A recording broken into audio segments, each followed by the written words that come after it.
Welcome to Chapel Hill, and welcome to the ACC on ABC. A perfect day for football, and the Heels fans are out in force. Why not? Notre Dame has come to Chapel Hill to take on North Carolina.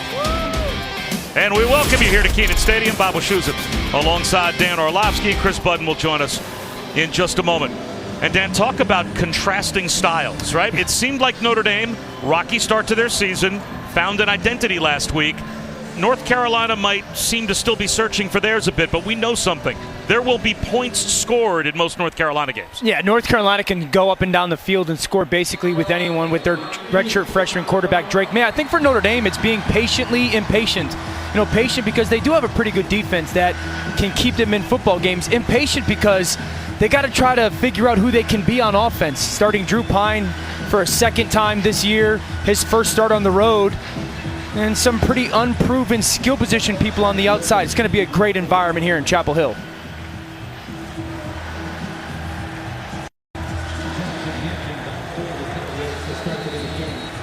Notre Dame won the toss and deferred to the third quarter, so it will be that high-powered North Carolina offense to take the field first. Zach Yoakum will kick it deep, and the freshman Amarian Hampton to receive, returnable from the 5. And he has stood up at about the 21-yard line, fights forward for another couple of yards, so it will be at about the 23-yard line. Well, it is North Carolina genes through and through for Drake May. His dad Mark, a quarterback back in the 80s. His brother Luke knocked down an Elite 8 game winner back in 2017 against Kentucky, part of a national championship team. And by the way, tossing a baseball championship for his brother Cole as well. So no surprise that Drake May, Dan, would feel very comfortable on this stage. Mac Brown says nothing affects him. And he will throw on first down.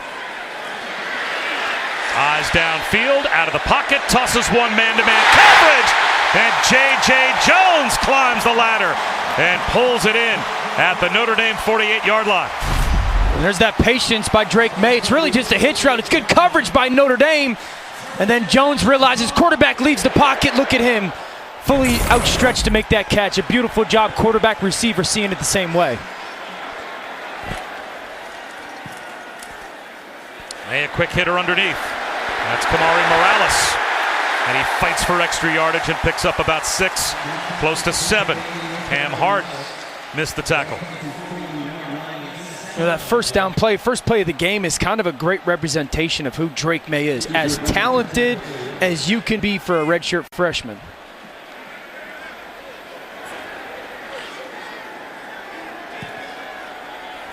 There goes Josh Downs in motion, as Heels fans are happy to see him back. The true freshman Hampton goes up the middle. He picks up the first down. Jack Kaiser brought him down as the top 2 receivers back in the lineup for the first time this season for the Tar Heels. We expect to see Antoine Green at some point as well.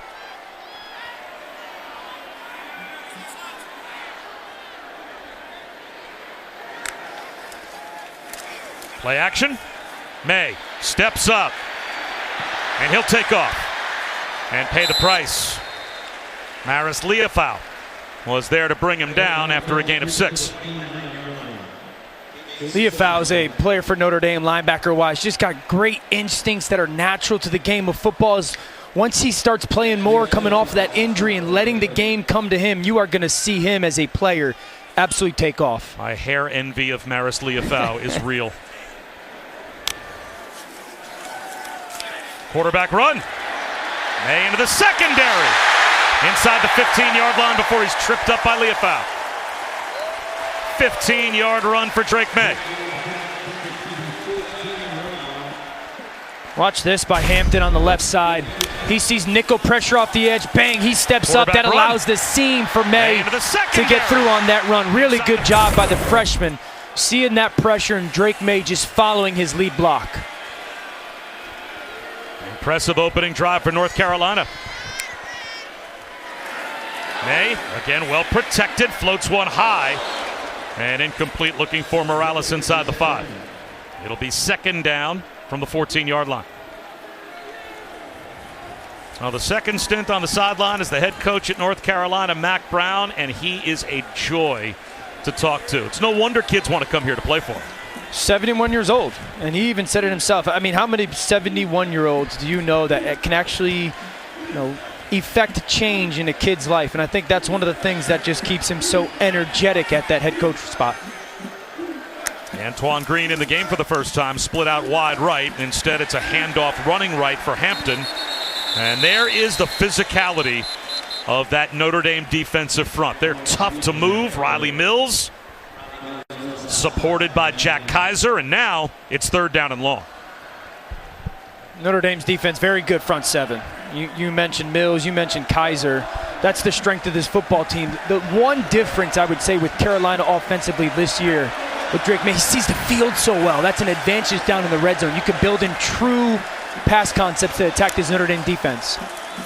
He looks to the 3 wide receiver side and now scrambles at the 10, at the 5, and that looks to be good enough for a first down. Jack Kaiser tripped him up, but another scramble for Drake May. He's got 11 more, and it's first and goal. Just great reaction.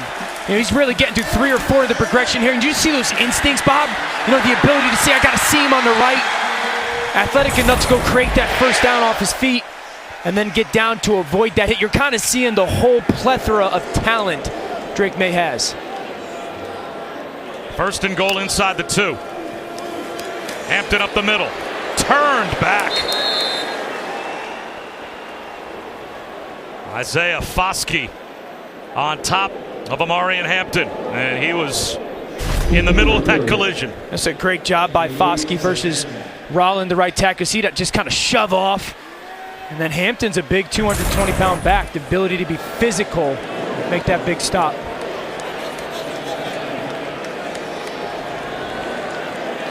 Now they load up. Hampton the lone setback. Takes the handoff. He's going to lose real estate. Now it's third down and goal. Foskey in the backfield again. Foskey just, right now, the last 2 plays has been dominant. They've challenged him, become more than just a pass rusher. And you're seeing his commitment to that show up in those first 2 goal-to-go plays. The 11th play of the drive, third down and goal inside the 5.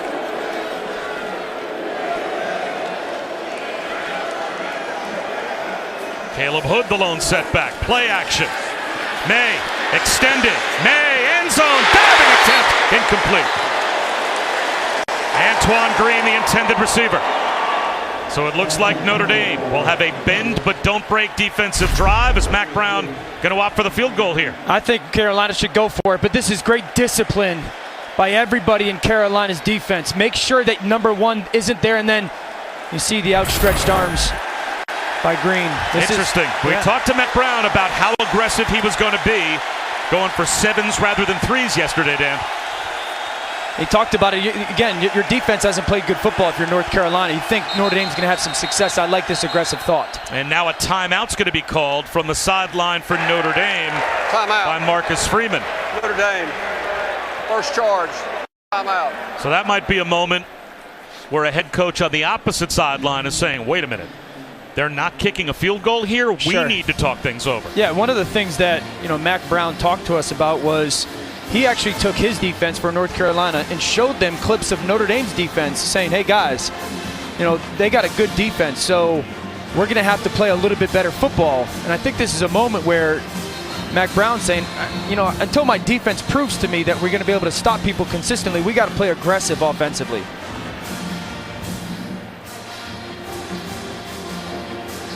I think this is an opportunity. They got 3 good tight ends. Morales, Copenhaver, and Nesbitt. I think, though, you could put those 3 tight ends on the field, create matchups versus Notre Dame's defense, and then you give your young quarterback a bunch of different options. Notre Dame's got to do a really good job here, Bob. We've seen it a couple of times already. Drake May using his feet to go create. They got to make sure that they don't give him any seam to go run through. And no second guess for Mack Brown during the timeout. They're still going to stick with the go-for-it strategy. 4th and goal from the 4-yard line. May to throw.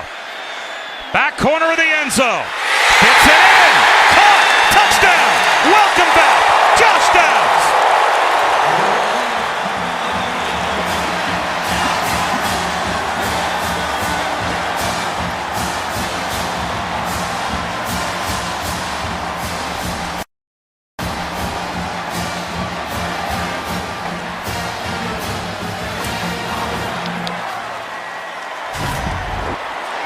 This is great protection, just a little ball fake. Give your young quarterback just a chance.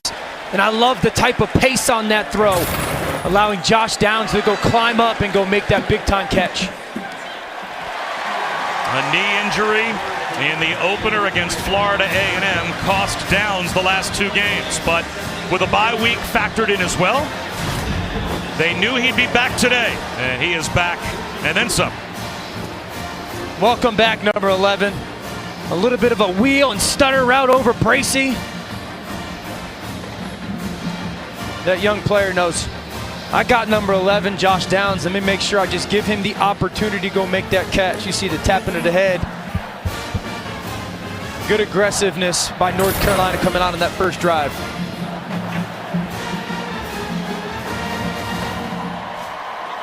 So a decision for Mack Brown that is as much a comment on his confidence in his offense as maybe his lack thereof in his defense, but it pays off.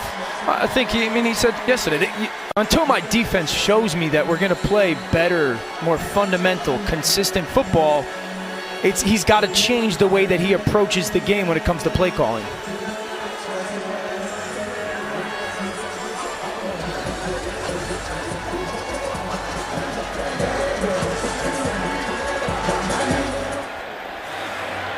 And this one will go through the back of the end zone for a touchback from Jonathan Kim.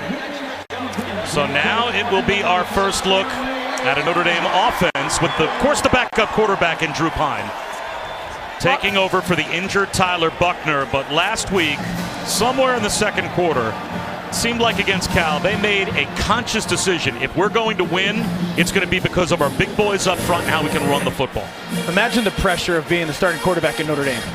So you saw early on in that football game a little bit of the nerves playing their part, but he definitely settled in. They ran the football better, and he got into a little bit of rhythm in that second half. Well, Logan Diggs is the tailback that splits out wide to the near side left as a receiver. So empty backfield. And they're going to put it in Drew Pine's hands to start. Tipped ball, and it falls incomplete. So Notre Dame doesn't play, at least to start, what you would think their strength would be. Well, I think a big thing for Notre Dame is you're going to see them put a bunch of different people, personnel-wise, and formations. This is a really good job by North Carolina defensively. Is that Fahasik getting their hands up defensively? Looked like Noah Taylor. But just different people, different personnels, different formations to see what North Carolina does defensively to match.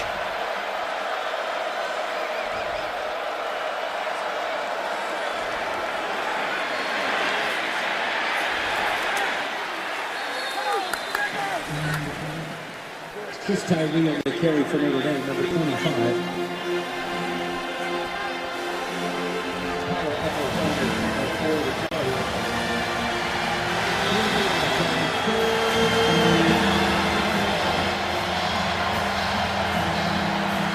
Welcome to Chapel Hill, and welcome to a continuing day of ACC football. Here on ABC, Bob Wischusen, Dan Orlovsky, and Chris Budden underway here at Kenan Stadium, and an early test for the Fighting Irish. 3rd down and 3, their first possession of this game after they surrendered a touchdown on North Carolina's opening drive. Drew Pine looking right, knocked down at the line.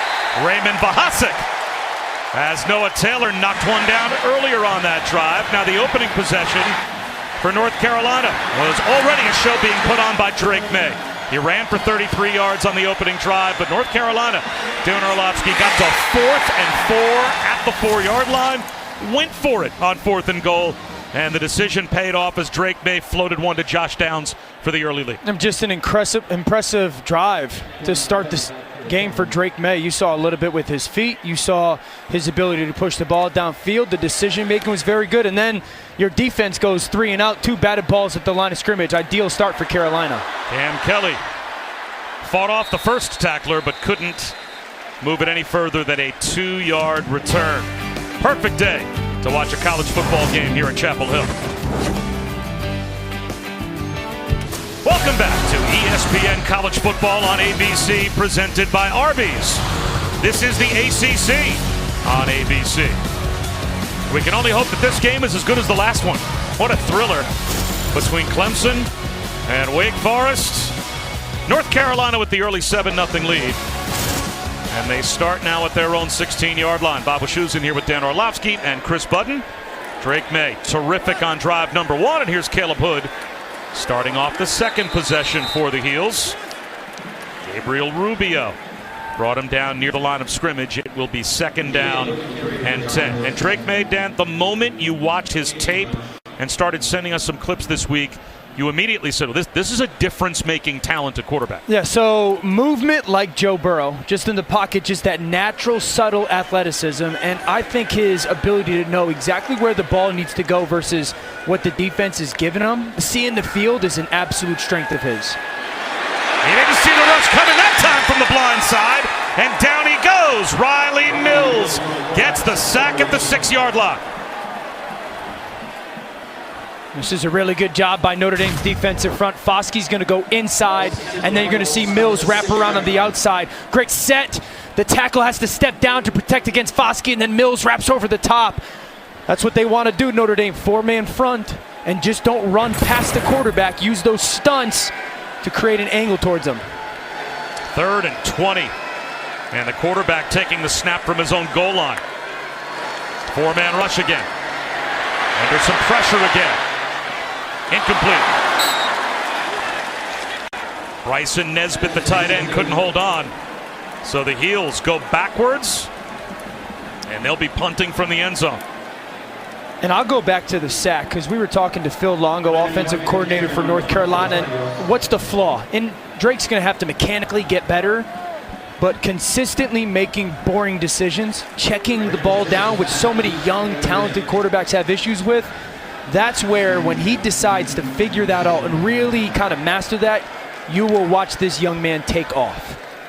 And Kiernan gets away a pretty good kick. Brandon Joseph all the way back to his own 40-yard line. Shakes and bakes to midfield. Breaks a tackle, gets hit from behind, but sets the Irish up at the North Carolina 42-yard line. When we come back, a short field for the Irish. The Heels with the early lead.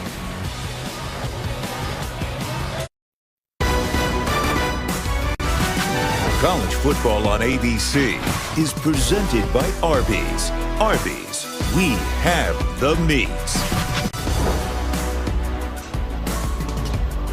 Boy, the early 2000s began what was like the decade of the tight end at Notre Dame, and Michael Mayer could end up setting all of the records by the time he's done in South Bend. You can make the case that that is America's most complete or best all-around tight end.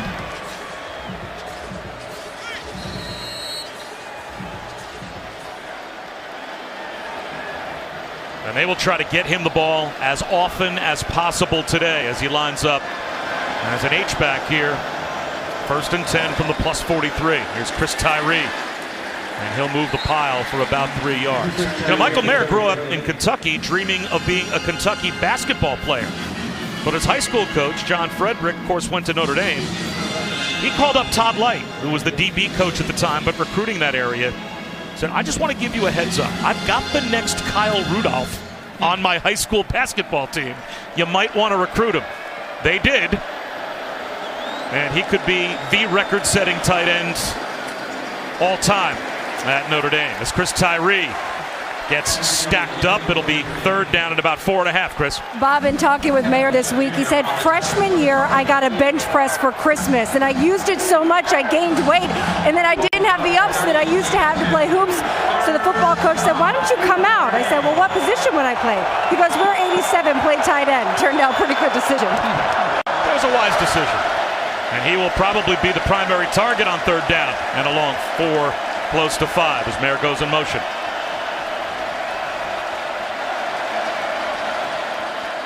Pine over the middle, reaching out to make the catch is Michael Mayer, and it is a 1st down. This is great. Look at Pine, peek to the right, wants his back. Now Mayer sits it down. That's called the juke route. Get that defender to come to you, and then once you feel his body come your way, slip right underneath him as his momentum carries him that way. I love the ball placement by Drew Pine as well. But there's kind of like those strong hands that Michael Mayer has. One of his strengths. He's got those big, strong hands. Beautiful job. Ball placement and execution on the catch. Pine struggled early, his first career start last week against Cal, but settled down, and now he's in an empty backfield. Here comes the blitz, and down he goes. Power Eccles comes off the edge for a 7-yard sack. Eccles just pulls this pressure unblocked. Good thing, because as he blitzes, that post is going to become wide open. No one picks off the pressure off the edge, and that forces the ball for Drew Pine, just hesitation a little bit. He's got the ability to see no one in the middle of the field. You just got to trust that that post is going to be there before Eccles gets there.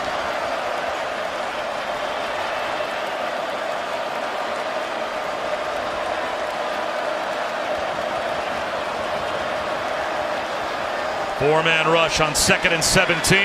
Pine looking deep, double coverage for the end zone, broken up. DeAndre Boykins undercut Jaden Thomas, and it's 3rd and 17. It's 3-by-1, and it's really just an inside post. But there's a single high safety in the middle of the field. And Drew Pine being aggressive downfield.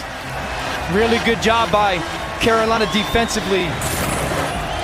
Get his hand on the ball. Is this a get into field goal range play call here, or are you still thinking first down if you're Notre Dame? Now you're trying to get 8 or 10 yards right now to get into field goal range. Only a 3-man rush. And there's the hitter over the middle to Tyree. And he's not going to pick up the first down, but it does indeed, with a 13-yard gain, make it from almost completely out of field goal range to very makeable. It'll be a mid-range field goal attempt. And I can tell you right now that Tyree's got to be a big part of their pass game, because that second down ball that we saw get pushed down the field to Jaden Thomas, estimates coming wide open. If you're going to pay that much attention to Michael Mayer and carry everything vertical, ball come out of your hand to your tailback a bunch. So Arkansas State's all-time leader in points scored, the grad transfer, Blake Grupe, from 44. No! Missed it wide right.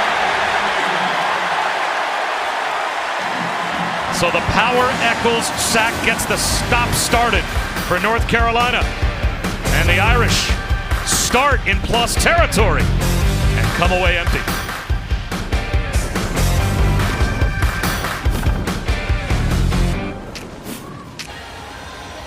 About 6 weeks away from the start of the college basketball season. There's Hubert Davis taking in the football game, and he is one of the good ones.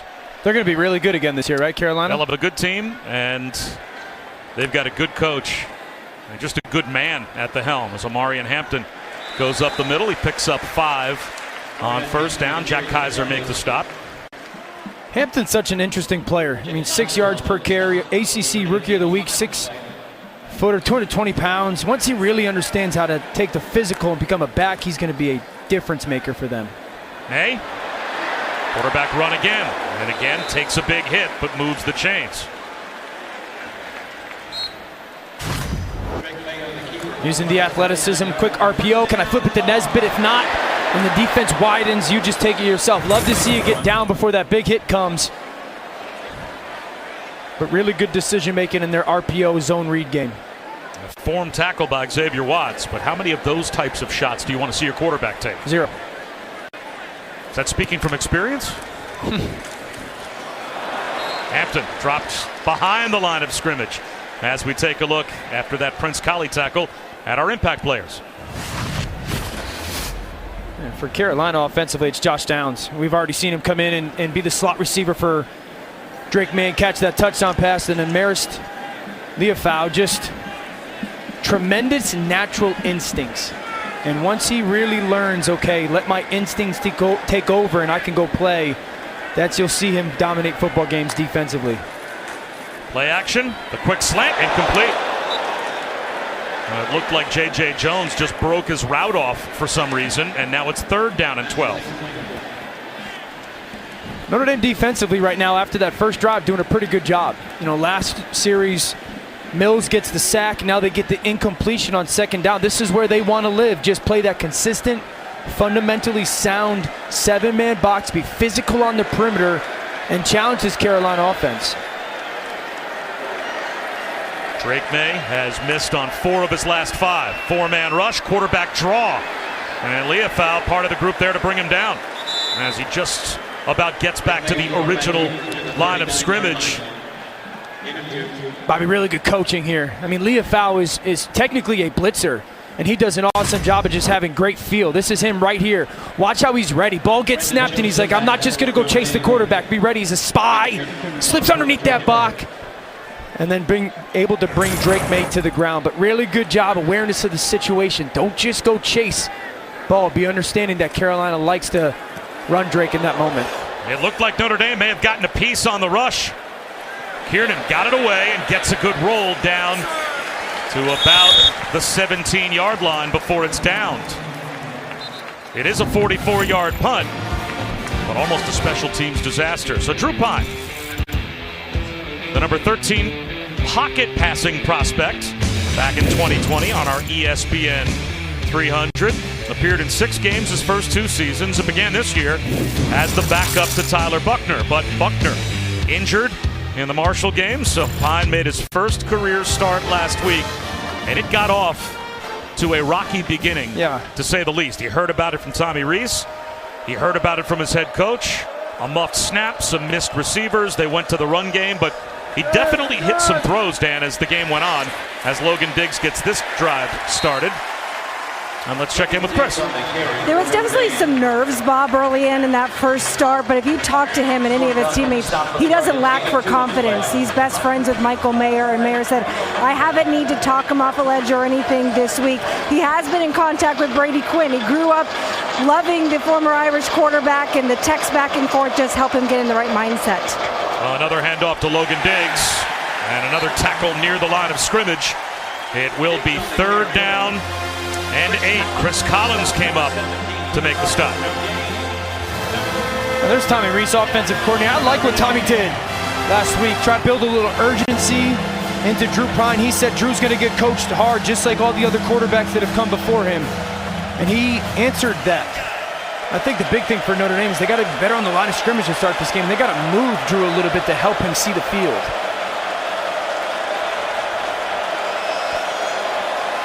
North Carolina brings a blitz. Spinning out of trouble and extending the play is Pine. He's going to try and run for it. He's got the first down and more. Awareness from Drew Pine as we head back to Kevin Negandhi. Good afternoon, Bob. Time now for a mayhem moment brought to you by Allstate. Miami in some trouble here with Tyler Van Dyke. Can't get the ball tipped as a quarterback. Bad things happen. Yeah, and the big fella picking it off. Nothing like an immobile quarterback like Orlowski chasing you. Zaylen Wood with the pick 6. 10-0 Middle Tennessee. Back to you guys. Hi, Dan.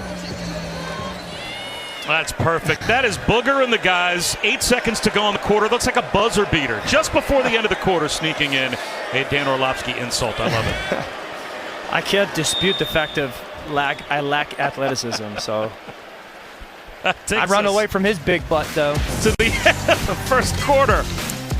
And on that note, North Carolina got it started. It was a 4th and 4 touchdown lob. And they've got the 7-0 lead back after this message and a word from our ABC stations. Welcome back to ESPN College Football on ABC, presented by Arby's. Set for the start of the second quarter. And North Carolina's defense pitches a shutout in the opening 15 minutes. But it was a first down to end the first quarter for Drew Pine. Down the sideline, wide open Logan Diggs. Makes a move, and there's the chunk play that Mac Brown was worried about. Power Eccles eventually tracked down Diggs, but it's a 40-yard gain.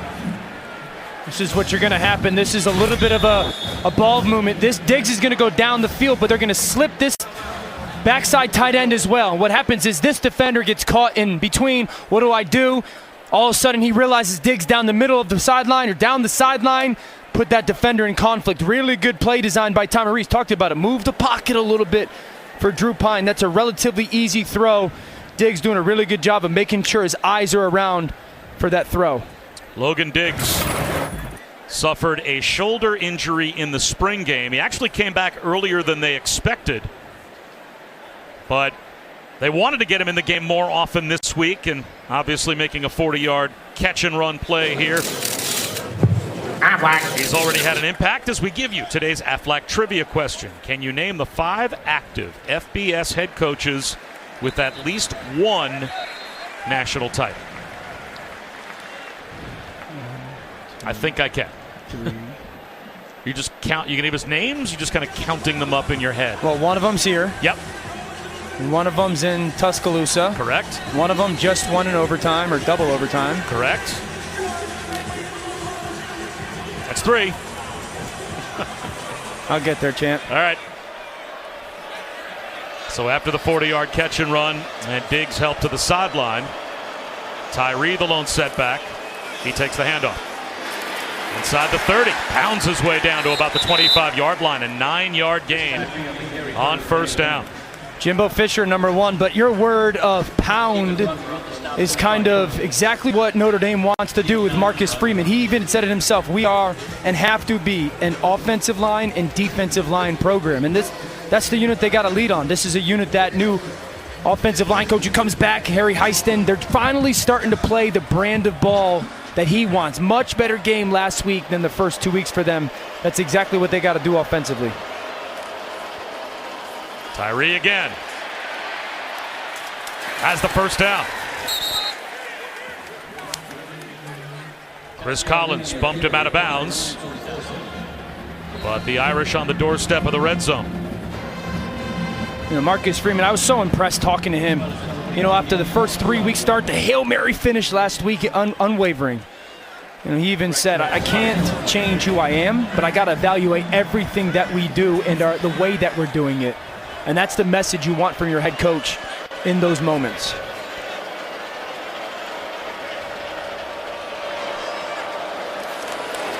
Tyree again. Finds room again. And it looks like he's got a first down again. It should be 1st and goal for Notre Dame inside the 10 as Cedric Gray eventually got Chris Tyree on the ground. Yeah, really good job by the right side, just collapsing. Fisher doing a nice job, the freshman. Kind of squeezing the right side of that offensive line, left side of that defensive line down. This 3-by-0 set that Notre Dame's in right now is doing a really good job of stretching North Carolina's defense horizontally. Play action. Wide open is Mayer, and he's going to walk in for a Notre Dame touchdown.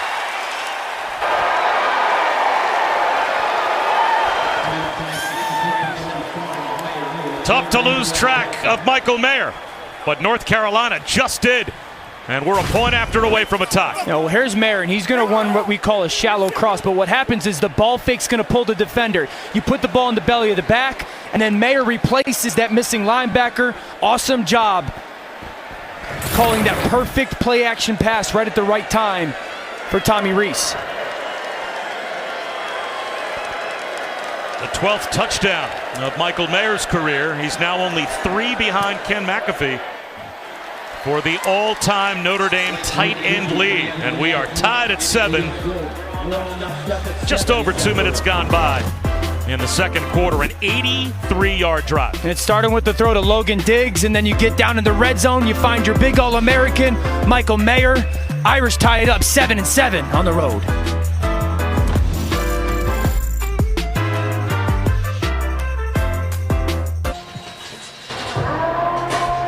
Another touchdown for Michael Mayer. His 3rd of this season, the 12th of his career. And an 83-yard touchdown drive for Notre Dame. Knots us at 7 early second quarter. And this kick will go through the back of the end zone. So it's time to answer our Aflac trivia question.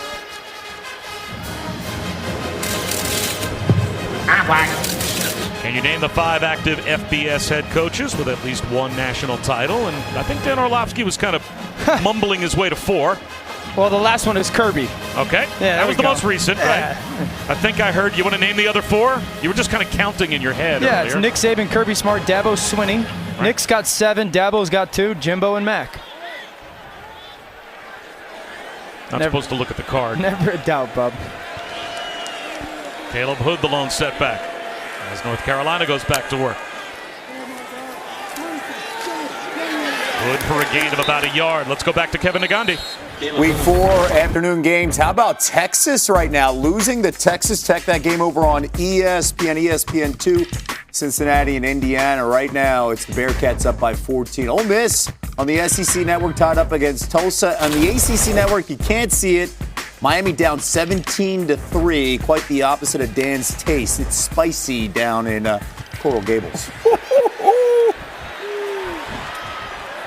Kobe Basor on a swing pass up the sideline. Maybe for Canes fans, they would rather not see it. That might be best for them to have that game shrouded right now in darkness. First of all, Nagandi eats vanilla ice cream, and Booger's laugh sounded awful there. Third down at 6. Here comes a four-man rush. Getting through was Leofau. And scrambling was Drake May. Jack Kaiser brings him down. At least a couple of yards shy of the first down. So it's another hit delivered by this Notre Dame defense to Drake May. And it will be a punt. It's a really good job, pressure defensively. But we've got to give credit to Notre Dame's defense. They're playing without their signal caller, J.D. Bertrand, and they're doing a good job handling the tempo. After that first drive, they've settled down. They forced Carolina into a bunch of 3rd and longs.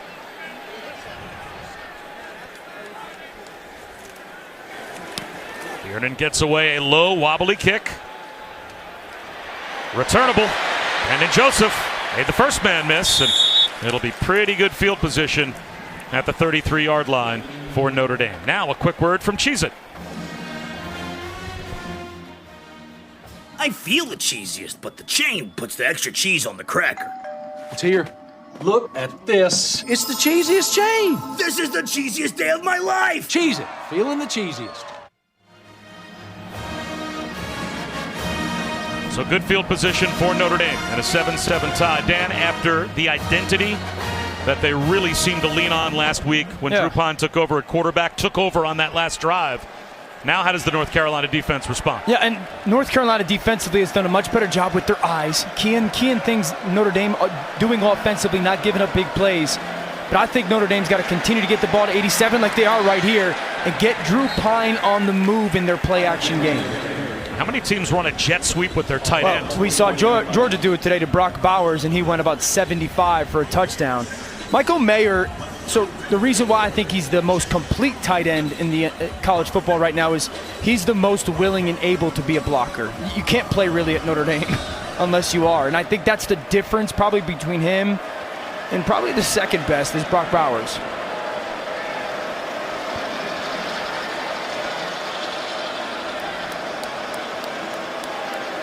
Got to feel good running to this side. I mean, look at the windows that you have for blockers out on the edge.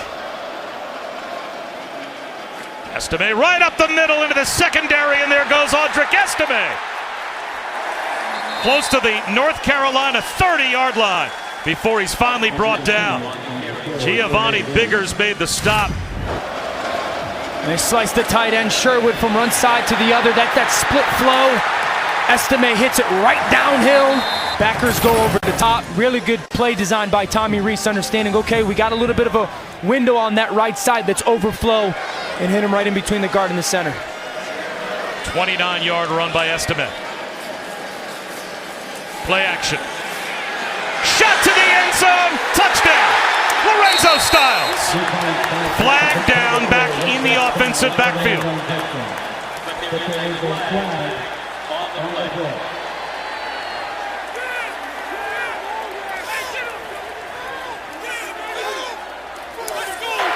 Personal foul, roughing the passer, number 10 on the defense.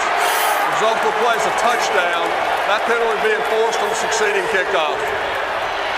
Talked about that play action. Good job by Drew Pine hanging in there. They're going to call that if it's close at the end.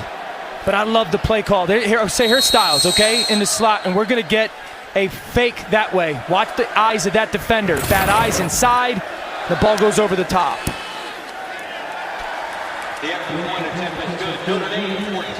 Notre Dame with a touchdown lead as Drew Pine caps a 66-yard drive. Attention foodies, with this fusion of prime rib steak, College football presented by Arby's on ABC is brought to you by Duluth Trading Company. Clothing and gear designed and tested to do. Number 98 with the North Carolina Tar Heels would become number 56 with the New York Giants and become the greatest of all time. Lawrence Taylor, of course, played here in Chapel Hill in Monday Night Football. Speaking of the Giants, taking on the Cowboys. It comes your way at 8 Eastern, 5 Pacific on ABC, ESPN, ESPN Deportes, ESPN Plus. Peyton Eli back on ESPN2. Coverage begins at 6 Eastern on ESPN with Monday Night Countdown. There is a bunted kick after the roughing the passer penalty. Gave the Irish a chance to squib it, and still it'll be near the 25-yard line for North Carolina. Why play action matters. Styles is in the slot. He's got a post, but watch what happens when they go ball fake to Estime horizontally. Cameron Kelly right now freeze it. Cam Kelly's playing safety. He's got vision on the back. That allows Styles to run right by him. I love the placement and the trajectory of the throw by Drew Pine, but you run the football, play actions, vision by defenders in the backfield, and then you put the ball over the top. It all happens because the commitment to running the football from Tommy Rees in Notre Dame.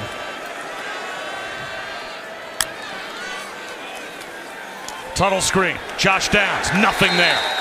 The last 3 drives for North Carolina, 11 plays, only 11 yards, and Chris, they're not happy down on that sideline. Yeah, but Bob, before this possession, Mac Brown called over his entire offensive staff, including coordinator Phil Longo, and lit into them. Longo then went up to Drake May and said, I need you to relax, stay poised in the pocket. He was mad about that 3rd down play. He said, if you're going to run, you got to make a faster decision. Fits one into a tight window here for a first down to Downs. That's a big throw from Drake May after a negative on first down. And they were staring at another 3rd and long. That's the beauty of Josh Downs, though. Just smart enough and sudden enough to get in between the backer and kind of sit in that zone. And now Amari and Hampton breaking tackles and picking up a first down. A gain of 12. The number 2 touchdown rushing freshman so far this year in college football, and the number 6 yards gained per game on ground for a freshman.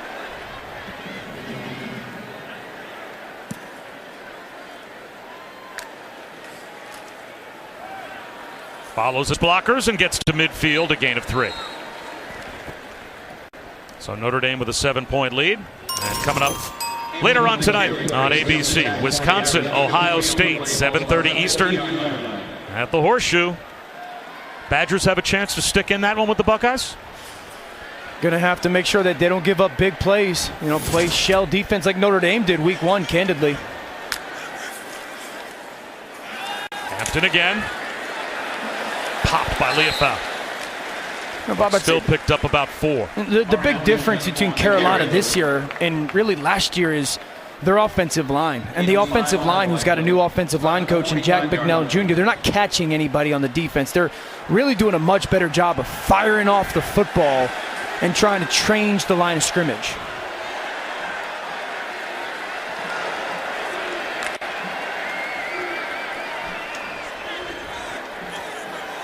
You know, in these 3rd and 3 situations, we've seen it down in the red zone. You're really going to start right here with Josh Downs. Is there a matchup that you love in man-to-man coverage, him versus Bracey in the slot?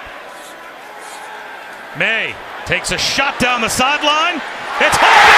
J.J. Jones to the 3-yard line.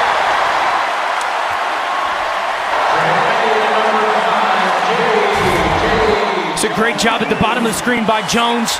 Downs isn't there. Give your guy a chance to go make a play on the true freshman, Jaden Mickey. A little bit of a shove off there when the ball's in the air, but really good job adjusting to that throw and taking advantage of a freshman out there.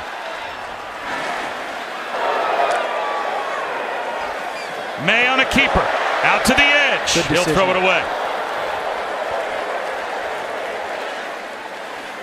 Being chased by Brandon Joseph, the Northwestern transfer. And he did not have Downs open on the right side of the end zone. So you like that move by the redshirt freshman. Yeah, I mean, so often in those moments, because tempo too, you have so much kind of energy going and you feel like I got to go make the play right now. And really good right decision making by May. Kick that ball away. Bryson Nesbitt, the 6'5" tight end in the slot right. There's the slant, intended for Nesbitt, and it's knocked away. Xavier Watts on an island with Nesbitt, and he won that battle.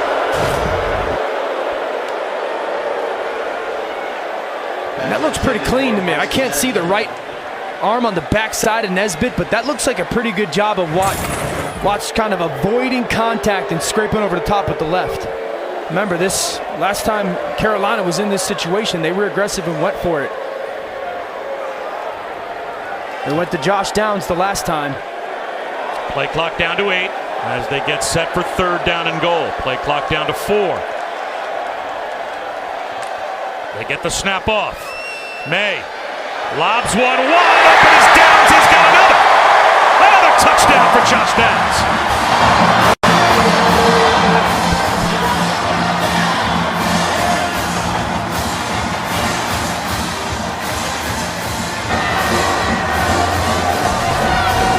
Watch Copenhagen. He's going to come down and run his route, and Downs is going to go in and then out. The defender covering Downs is going to get lost. Trying to run his route right there. Very beautiful job of Downs kind of separating right as that man coverage got picked. Beautiful job. Play call by Phil Longo. Taking advantage of man coverage and allowing your best receiver to win. Downs had 2 touchdowns on opening day before getting hurt. Missed the last 2 games. Now he's got 2 more touchdowns here in the first half. J.J. Jones set it up with the 43-yarder. Down to the 3-yard line. And May finds Downs for the 2nd time to tie it up.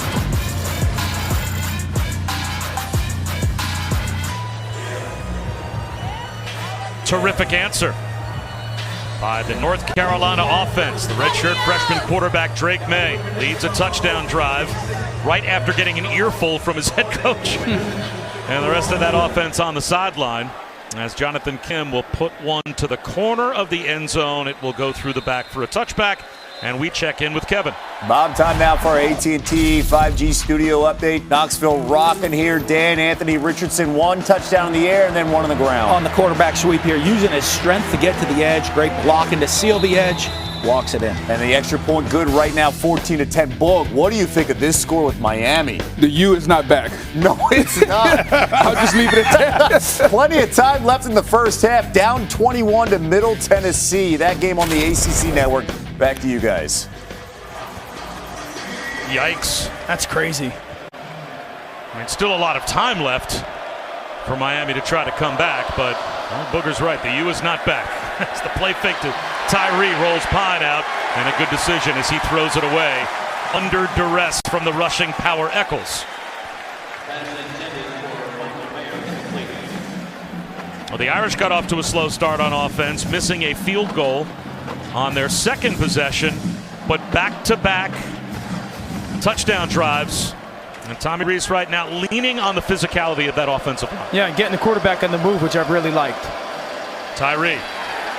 How about the physicality of the runner? As he gets hit at the line of scrimmage and still manages 5 yards. Pulled down by Noah Taylor. 3rd down and 5.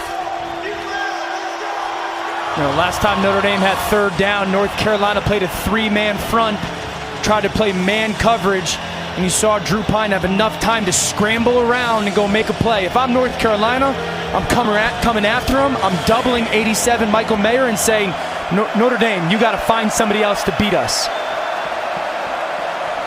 There's Mayer right here.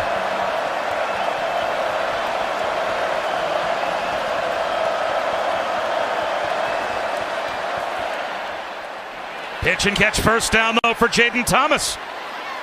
And he spins out across the 40 to the 43-yard line. This is something you saw in North Carolina defensively for the first 3 weeks. Guys out of position. I mean, it's 3rd and 5. They motion Thomas down. This is Gene Chizik right here. That's the defensive play caller. They motion Thomas. No one's within 10 yards of him. And that's not by design. That's a lack of focus, a lack of eye discipline, a lack of communication on that kind of back end of their defense.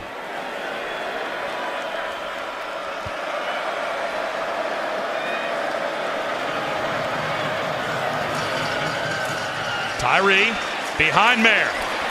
Into the secondary again. Picks up 20 as Cam Kelly eventually brought him down, but not until he got to the 38-yard line. Yeah, really nice job with the pullers for Notre Dame. Patterson pulls out, leads the way, and Michael Mayer then steps in, and then Tyree the Jet follows it. I think what's happening right now is North Carolina is playing nickel, so 5 defensive backs on the field. Tommy Rees is putting tight ends on the field and saying, we are going to use a tight end to block your little defender and a defensive back. And that right now is benefiting Notre Dame's run game. Now it's Logan Diggs trying to get the edge and turn the corner, and does. Another Notre Dame first down. To the 21-yard line of North Carolina. 17 more on the ground as Cedric Gray eventually made the stop. Watch the split flow. Mayer leaves. The backers follow. We get outside.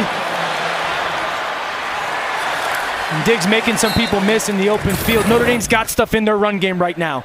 The big bodies playing against nickel defenders, and then the split flow. They're taking Mayer from one side of the ball, slicing him to the other side. It forces the linebackers to have to see a lot, and that's really allowing them to control the second level. 107 yards rushing for Notre Dame. And we still have 4 minutes to go in the first half. There's some play action on the fake. There's Mayer to the 10-yard line. Down to the 5-yard line, back in his way, close to the 2. First and goal for Notre Dame.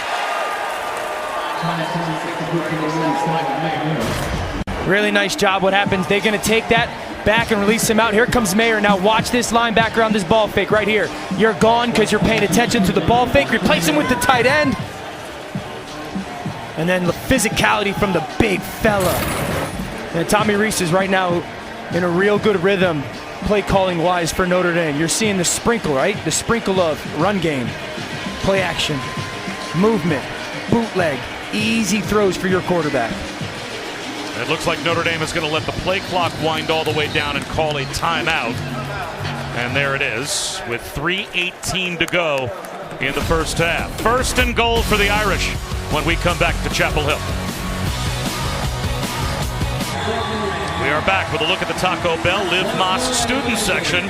Student sections across the country are competing to be the Live Más student section of the year all season long. And that student section's 98 yards away from where the football is right now, because Notre Dame has it first and goal, Dan, at the 2. And you would have to think this is probably Michael Mayer territory. I would throw it here if I'm Notre Dame with what the box looks like. Instead, they'll run it with Estime. He gets to the 1. Bohasic tripped him up. It'll be second down and goal inside the 1. You know, they brought Michael Mayer from, I've talked about this, the split flow, the slice. This is a great opportunity to line him up on one side of the football and then slice him back across, move your quarterback out of the pocket. You get one of those pick or rub plays, and it's an easy dump off in the flat. They're going to let the clock wind down. Good clock right now. They can as well. Again, Estime is the back. They'll run it again, and he will walk into the end zone. An easy Notre Dame touchdown.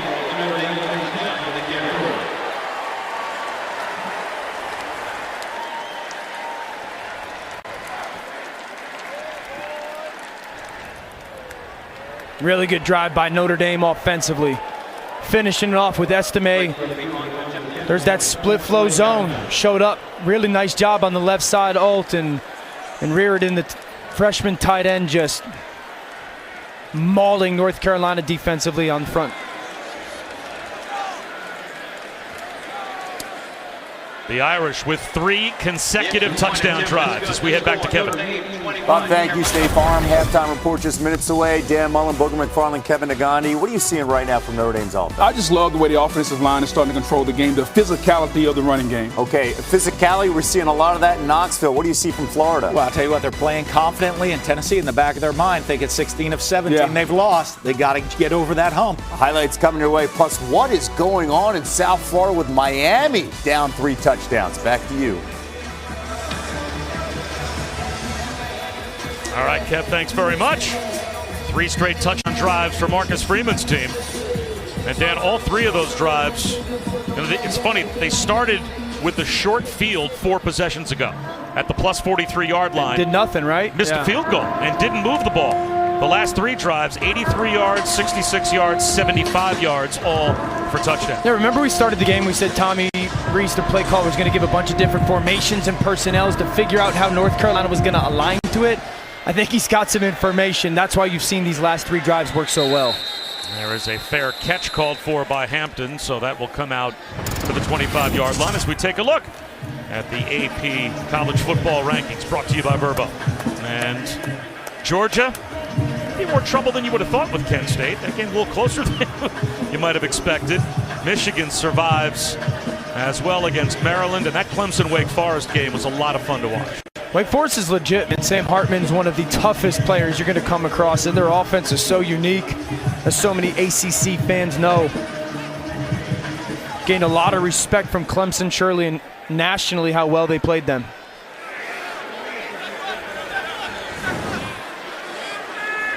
Play clock winding down as Drake May takes the snap. He'll go play action on first down. And throws a wobbly one that goes right through the hands of Antoine Green. And taking another shot as the pocket collapsed was Drake May. This is a pretty big shot Drake May takes. That ball just guts right over the outstretched arms of Cam Hart. Got to be smart here if you're Drake May. You got plenty of time. 3 timeouts. You've been in this situation so much this season. 4-man rush, inaccurate on the check down. He threw it right down at the feet of DJ Jones. And now it's 3rd down and 10. Yeah, it rushed it a little bit as well. Okay, Notre Dame defensively on 3rd down has decided to come after Carolina. Last time we saw the shot down the field to J.J. Jones. Going to play zone here.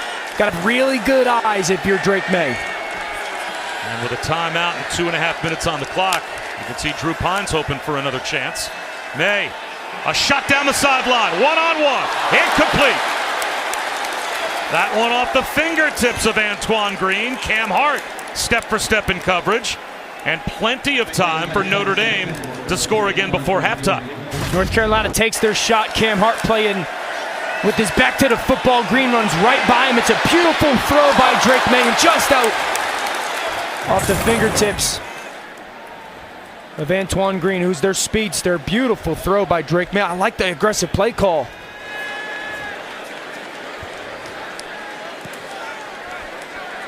So Kiernan to punt, Joseph to receive. High snap. Kiernan gets away a line drive. Joseph, a fair catch. Back to his own 26-yard line.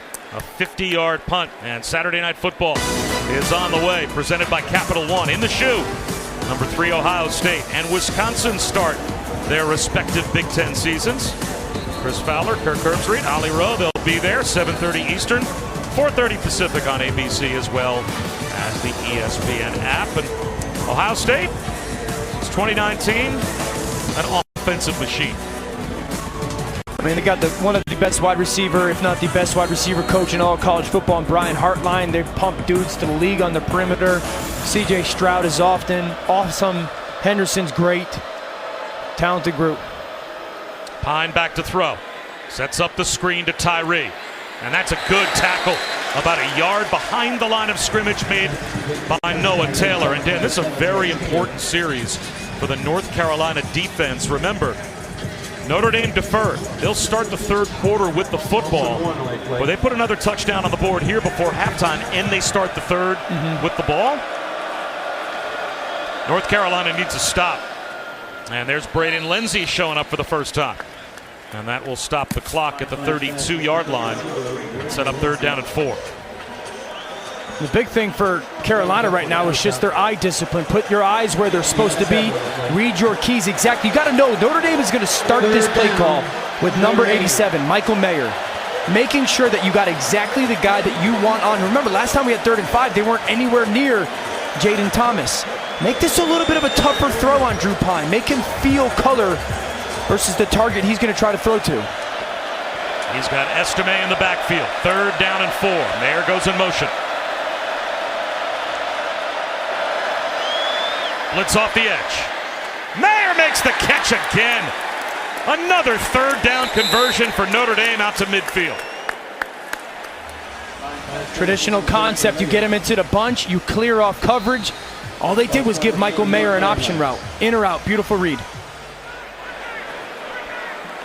Pine right back to throw. Out to Lindsey. About a 6-yard down and out. Again, the Irish with plenty of time on the clock. 1.5 minutes, and they still have a timeout. And Bob, right now, big thing for Drew Pine. Get the ball out of your hands like you're doing. No sacks, okay? Any completion is fine. If you're the person who gets the ball for Notre Dame offensively, outside the numbers, get out of bounds. Inside the numbers, you're trying to get down the field as much as you can. And now North Carolina will call a timeout on defense with 1:28 to go in the first half. Well, this season, All-State will celebrate every field goal and extra point made by participating universities by donating to the university's General Scholarship Fund. Thank you to All-State.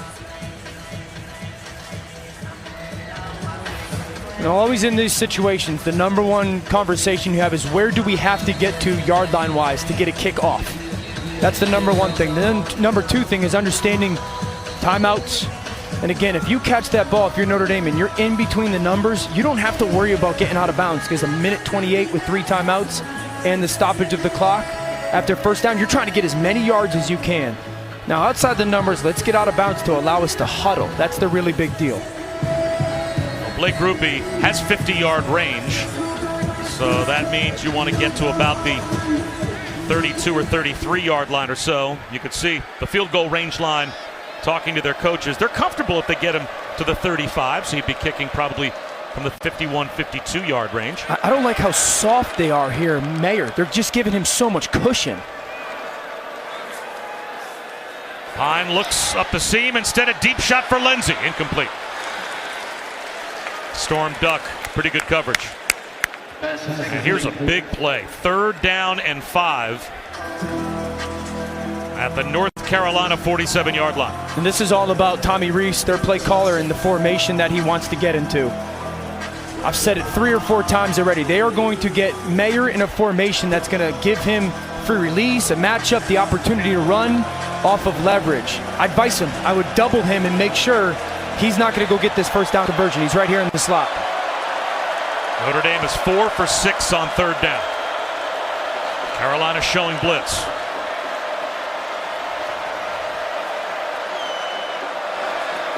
It's a run instead to Diggs. He's got the first down right up the middle.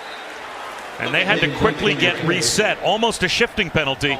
So a couple of guys went in motion. Mayer, one of them, just before the snap. Bob, they sent 3 guys to Mayer. Great adjustment by Tommy Rees. 3 guys, ball gets snapped, they run out to Michael Mayer.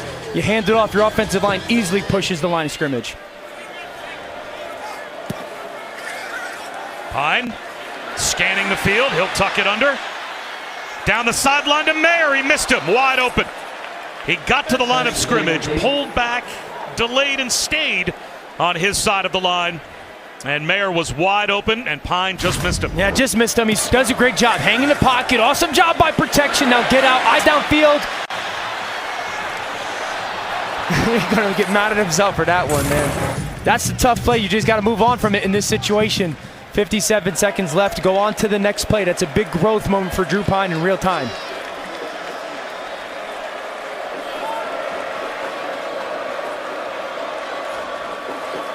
Four-man rush.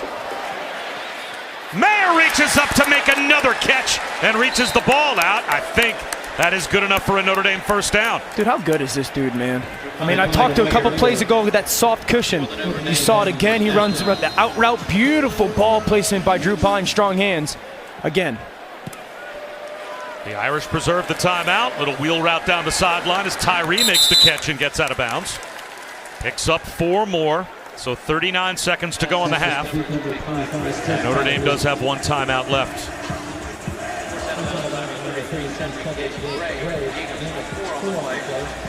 So you're already in field goal range. That's the big thing in your mind. Mayer's taking a win break, so that's going to change your play call here. But you're in your mind right now, we've already done our number 1 goal. The big thing now is don't hurt yourself.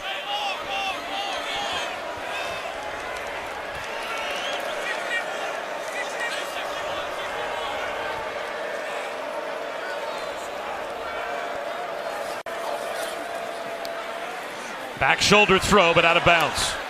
Lorenzo Styles was at least 2 or 3 yards out of bounds.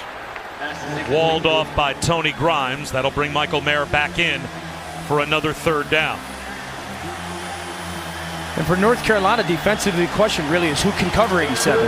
That's the big challenge right now, is who do you feel good if you're going to play man coverage that you believe if we line him up one-on-one, he can lock him down.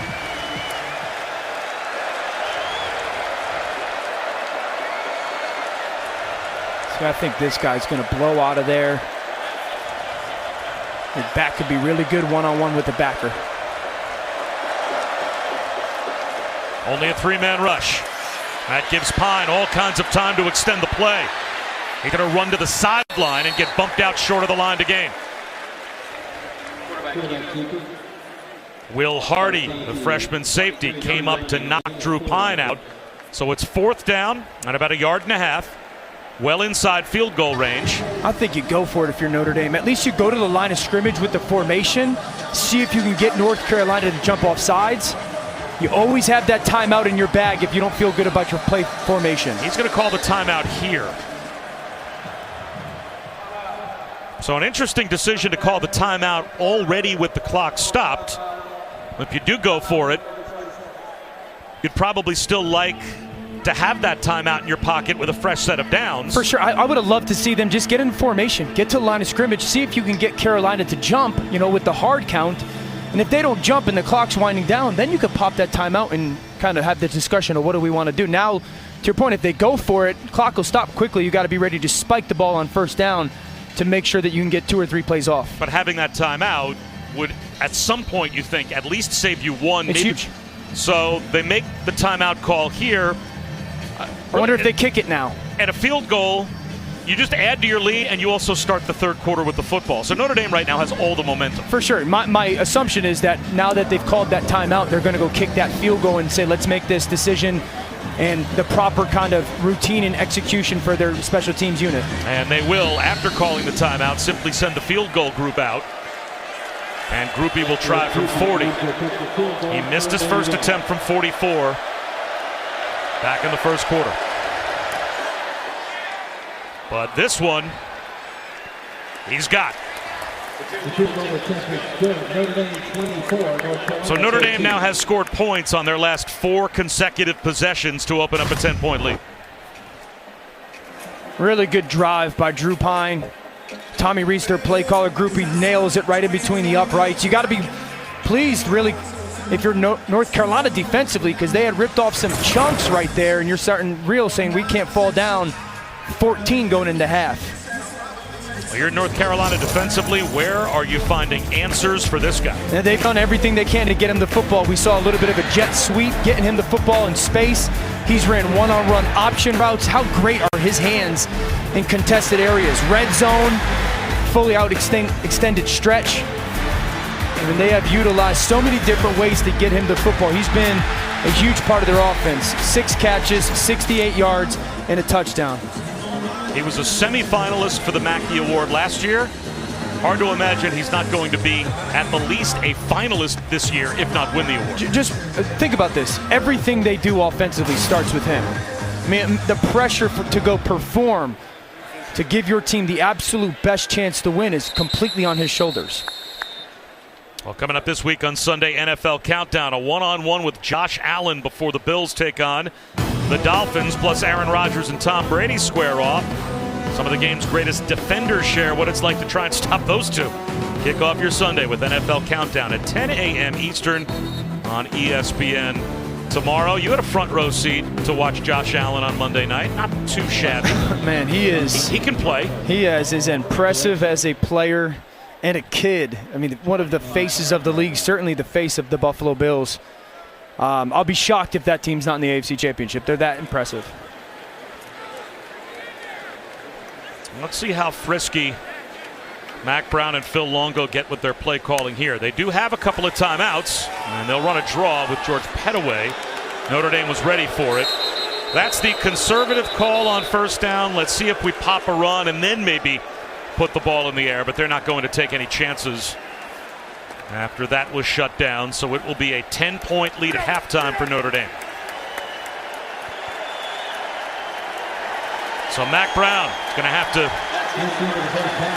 find some answers, especially defensively. 24 points in the second quarter for Notre Dame. When we come back, Kevin Nagandi, Booger McFarland, Dan Mullen will have the State Farm halftime report after this message and a word from our ABC stations. Welcome back to ESPN College Football on ABC, presented by Arby's. This is the ACC on ABC. Perfect day to walk around to Chapel Hill. Taking a football game, we're set for the start of the third quarter. It's a 10-point lead for the Fighting Irish. And Dan, we talked about the game plans being so obvious for these two teams coming in, right? Difference-making quarterback for North Carolina. You want to be physical and run the ball and get the ball to Michael Mayer. If you're Notre Dame, they did that. I'll make it more obvious. He's the difference in the game. And don't get too cute if you're Notre Dame. You know, come out and say, if you haven't stopped him yet, we're going to continue to find ways to get him the football. That's the challenge for North Carolina defensively. Figure out who or what is going to be necessary to see if you can slow him down. But if I'm Notre Dame, I'm going to continue to listen, it's not broken, don't fix it. Until defenses show you they have figured out what you're doing, which is getting the ball to 87, you continue to do it. And can North Carolina get a stop to start off the third quarter? They'll have to find a way to slow down this offense. And we really saw the run game for Notre Dame get going in the second quarter. Estimate with a couple big runs right up the middle behind those two guards in center, and that set up the play action pass. The big ball to Styles down the middle of the field. Perfect throw by Drew Pine. And then down in the red zone, we've talked about him a bunch so far this afternoon. Ball fake. Michael Mayer, 87, continues to be a dominant force. Drew Pine, man, we got to give him some credit. You know, he's started off last week shakily, and he has been fantastic so far this first half. And here he is on a rollout, slips one to Jaden Thomas. And that's a catch and run first down. Chris Budden.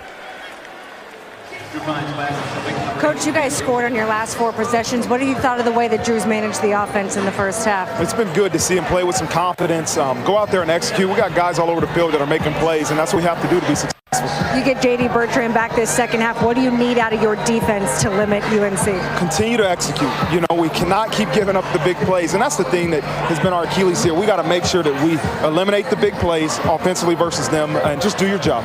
Thank you, Coach. All right, thanks, Ruth. Obviously, that was a moment ago, and I'm sure he's thinking finish, right? Last week, they had a big lead. They gave it up. They found a way to win the game and get that first win of the season. And North Carolina just trying to get a stop to slow down an offense that has scored the last 4 times they've had the ball.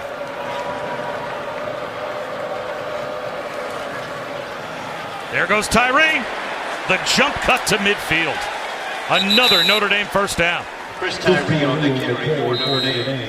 Man, Notre Dame's offensive line is just starting to lean, even to start this second half. 2 throws, or come out quick throw, and then 2 runs right behind the right side of that offensive line. Fisher doing a good job. Lugg doing a job. Gene Chizik, their defensive play caller for Carolina, trying to figure out how to slow what's become a kind of diversified attack for Notre Dame. Tyree again. Noah Taylor makes the stop after a gain of only 2. And Taylor lost his helmet, so he's going to have to come out, as this is a defense that has struggled. They are on the way to giving up another, it seems, big yardage day. Already 139 yards rushing for Notre Dame. And they're in a little bit of a transition phase under Mac Brown, because their defensive coordinator, Jay Bateman, no longer here, was a big blitz guy. Now Gene Chizik brings this fundamentally sound-based defense, and it's taking them some time to get used to doing that on a consistent basis. 4-man rush, another out route, and another missed tackle as Lorenzo Styles inside the 30, bumped out by Power Echols, picks up a first down. But Bob, I mean, we're 11 yards off here. All he's going to do is run a quick out route. This is easy. We heard the phrase pitch and catch. That's literally what it is. We've seen that multiple times by the number 3 receiver, where we're playing 11 yards off them. If I'm an offensive play caller, or if I'm the quarterback, that is so easy for me. All I have to do is catch the ball, make sure it's an easy throw. They got to get up into these Notre Dame receivers, start contesting some of these throws, because right now it's too easy for the quarterback. Play action. Pine down the sideline, wide open. A busted coverage and an easy touchdown for Logan Diggs. 29 yards.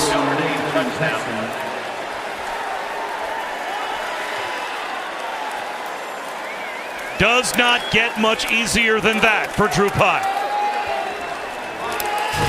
I really watch the lack of communication. What you're going to do is you're going to run off, and then here comes the back down the sideline.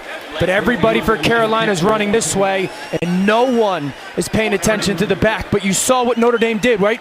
Easy completion, play with tempo. That's something Carolina defensively has struggled with all season, and Notre Dame offensively took advantage of it. Notre Dame is executing, but for Tommy Rees, there have been some play designs today that have been magnificent, and this is one of them. Completely fooling the heels.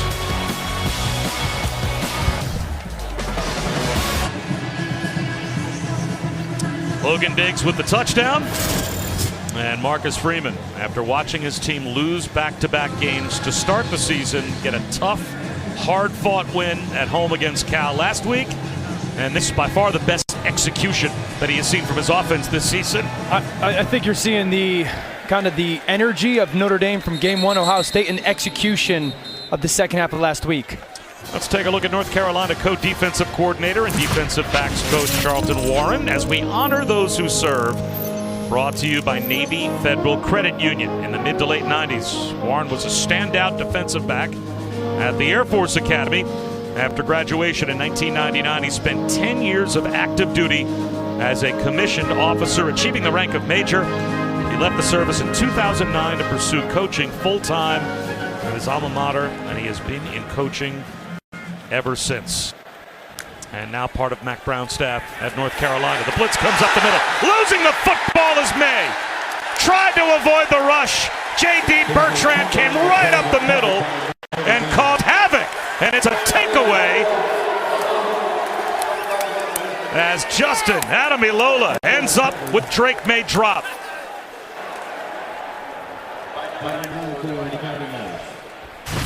I want you guys to see Bertrand fires. You're going to drop. This is a change pressure. The back is now taken by the hot.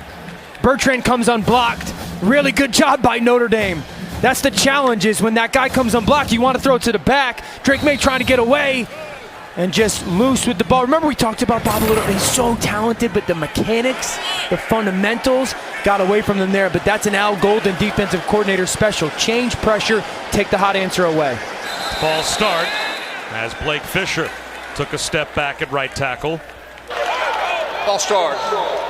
Offense, number 54. 5-yard penalty. Still first down. They are so high on 54. Blake Fisher really only started, 3 or 4 games in his career. He's got everything. Probably the most talented of their up-front unit. When he puts it all together, him on the right side and 76, Joe Alt on the left side, who's only started 8 or 9 games, they're going to be the backbone of this offensive line. That was the first Notre Dame penalty.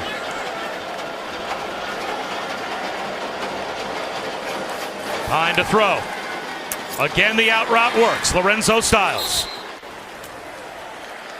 Inside the 10, out of bounds at the 9-yard line. It'll be second down and 4. There's that easy throw for this Notre Dame offense. Really just working that number 3 receiver. You got to start playing some type of flat coverage out there if you're North Carolina to really restrict that.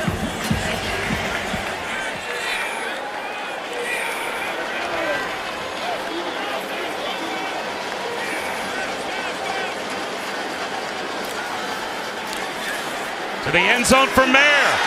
Along the sideline, out of bounds. It looked like he came down with the football, but the officials say, as he was battling Storm Duck, that he did not get a foot down in the end zone. Really good one-on-one competition right here. Mayer goes up. Duck continues to fight for the football. Yeah, it just popped out from that left hip right there. Really good competition on the ball between those two players. I think this ball is going to hit the ground. I'm not sure if it ever hit the ground, but I think his heel was on the sideline.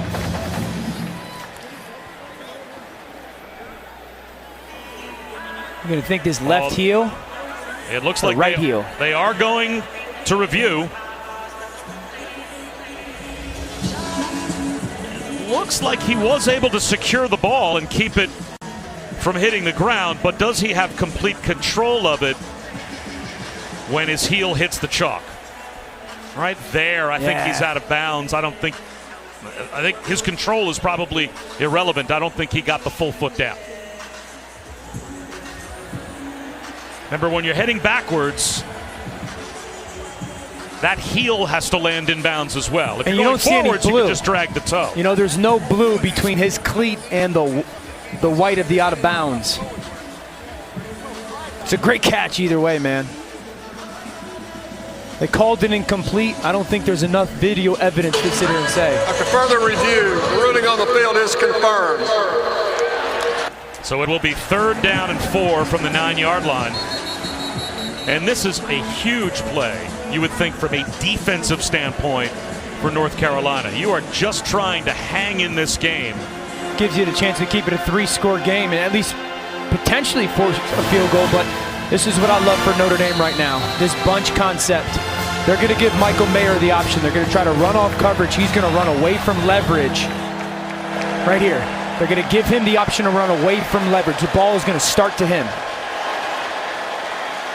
Blitz coming. Pine well protected. Tucks it under. Throws it back to the left, and he's got the first down. Matt Salerno came free. His first catch.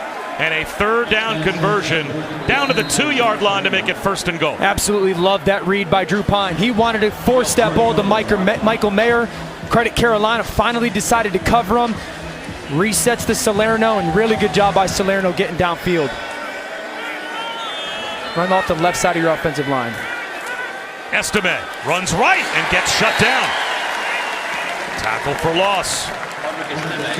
Ohasek in the backfield to make the stop. It'll be 2nd down and goal at the 3. I want to see them run off the left side. 76 Alt and 55 Patterson have done such a good job of denting the defense. We've seen that when they bring a tight end scraped across the line of scrimmage. I think you run off the left side of your offensive line.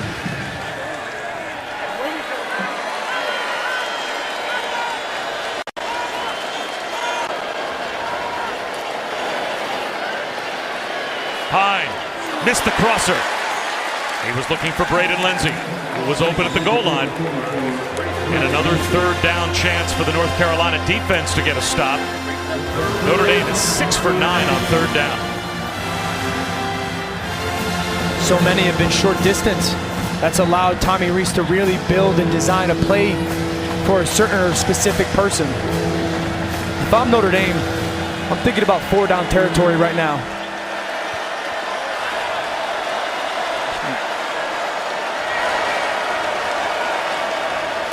Roll out for Pine. Bullets one into the end zone. It's incomplete. And now it is 4th and goal at the 3-yard line. Jayden Thomas was the intended receiver. And it looks like some big bodies are running in from the sideline. They are going to go for it from the 3. And I like this. We've talked about Carolina's explosive offense. You just stole this possession because of the fumble by Drake May. I'd love to see them take Michael Mayer, put him out by himself. If it's one-on-one, give him the option to win on his route. If they're playing zone coverage, you can work a concept backside away from him, low to high. They line up in a straight I formation with Chris Tyree as the I-back, but it looks like North Carolina has to call a timeout from the sideline as they were late running players in. So we'll step aside before 4th and goal.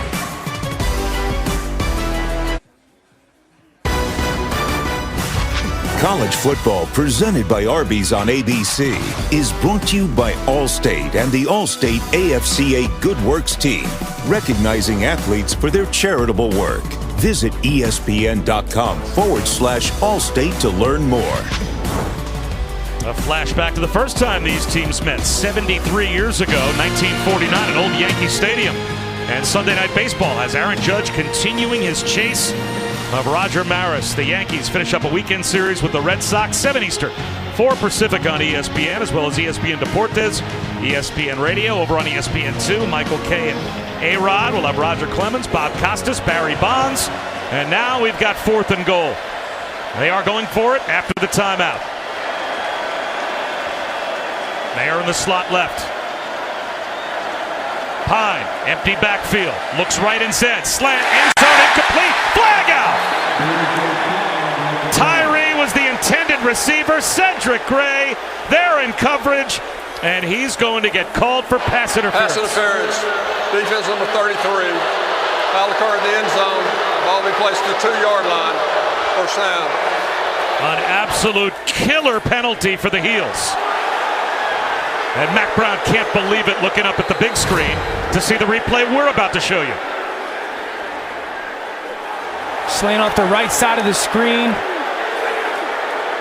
My guess is they're saying the right arm wrapped. I don't know. And Mac Brown, I think, has drawn another flag from the sideline as he is losing it. And I think the officials may have thrown an argument flag on sportsmanlike conduct. And now Mac is going to make sure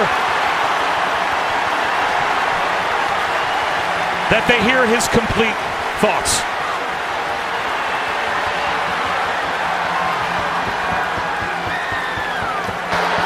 The sportsmanlike conduct from the head coach. Penalty is half to go. First down. So now it's first and goal at the 1.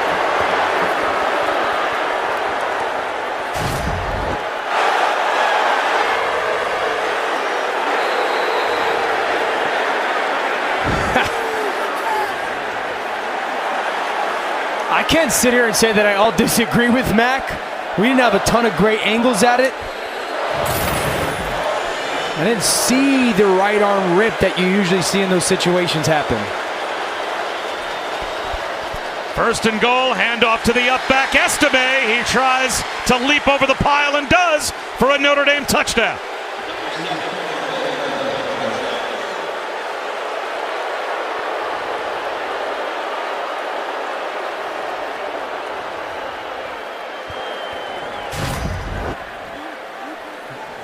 Good push by Notre Dame, good fight by Carolina.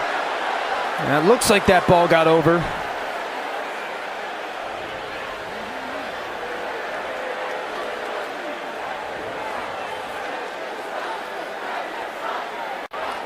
Man, that was close. Close enough, you'd have to say, that since it was ruled a touchdown on the field, I'm not sure how replay would ever take that one away. But it's the pass interference on Cedric Gray on 4th down when it looks like North Carolina might have gotten a stop. That has the crowd, the North Carolina sideline, and specifically the head coach up in arms. And the turnover now does indeed cost North Carolina 7, and Notre Dame opens up a 38-14 lead. Well, again, it was a rocky start to the season for the Fighting Irish. Number 5 in the preseason AP poll, and they hung in there for a long time with Ohio State, having a lead in the second half, eventually losing by 11. Then they lose their quarterback, Tyler Buckner, and at home, they drop 1 by 5 to Marshall. Last week, held on late to defeat Cal, 24-17. And now their offense looks like they've got it rolling today against North Carolina. I think the 3 things that I take away from spending time with Marcus Freeman, we talked about last week's win. He said, win gives evidence to our kids that they can really believe in the things we're doing. The second thing, don't take the opinion from someone you won't take advice from. So kind of quieting the noise on the outside. And the third thing is don't allow the outcome, the win of last week, mask the mistakes of the things that they did do. So receivers, help your quarterback. That's happened today. Eliminate a bad half of football. That's certainly happened so far today. Execute routinely. That's happened so far today. So all the things that he kind of said was the real big message over the past couple weeks, and certainly coming off of the win, really have started to show itself through the last 3 quarters of this game. And we talked to him about last week. You put Pine in the game. Yep.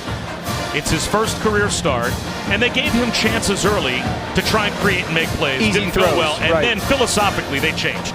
They said, look, this is about our offensive line, our big running backs, and just setting him up for the play action and the boot game, and boy, have they looked good ever since. Just imagine how hard it is that your first start is at home at Notre Dame. I mean, it's a big challenge. May, low, as he tried to fit one in a tight window to J.J. Jones. 2nd down and 10 for North Carolina. I think this is a big growth moment the next 25 game minutes for Drake May. You're usually in the situation where you've had a couple big leads so far this season. Right now you're down 24 points. You can't score 24 in one play. Trust the operation of your offense. Don't try to be a superhero.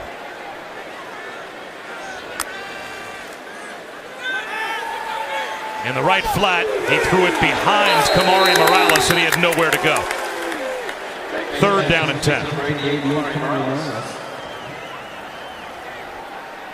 Well, Phil Longo, their offensive coordinator for North Carolina. Listen, this offense scores 51 a game. This guy is one of the best offensive minds in the last 15 years of college football. But he even said, I want to see how we are going to respond to some grind. It's not going to be easy, and right now they're right in the middle of that. May, up the middle. He's going to try and run for it. Lowers his shoulder, gets a push, and I think he got there. That looks like a 3rd down scramble. Just getting enough was Drake May for the 1st down. Well, great toughness by Drake May. Sees the coverage downfield's there. Go! Find a way to get a 1st down. Love that. Now they go up tempo. And the pile moves for about 3 yards. DJ Jones makes it 2nd down and 7. No, we got to give credit to this Notre Dame defense because, talking to Al Golden, their defensive coordinator, was what do we got to get better at? And it was we got to get rid of the misfits and the mistakes, and they've done a pretty consistent job of that today. They forced North Carolina to really execute at a really high level. They line up Kobe Paysour, and he wants to throw it back, a trick play. May looks downfield, floats one to the sideline, through the hands of Gavin Blackwell.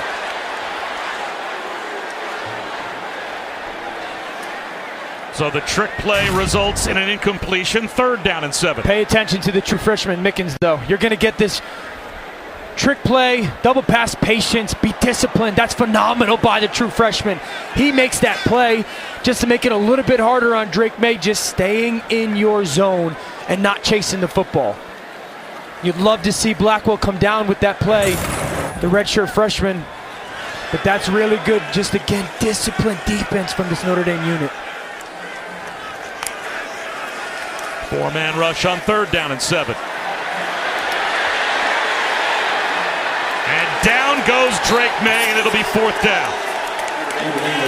Leofow, Isaiah Foskey. It looks like they'll share that sack, a loss of 5. There's that spy by Leofow again. Watch Leofow on the left side of your screen. Just wait for the quarterback. Foskey chasing off the back end, and nowhere for him to go. It's a very tight and rush unit right now. You saw Foskey on the back end. Leofow just doing a phenomenal job, and that's another really good credit to Al Golden, their play caller. They know that Drake May's a runner. We just saw him run for a 3rd down right before. 6 sacks last week for this Notre Dame defense. That's their 3rd today. Joseph on the return. Sprints to the sideline. And out of bounds at the Notre Dame 30. A 16-yard return.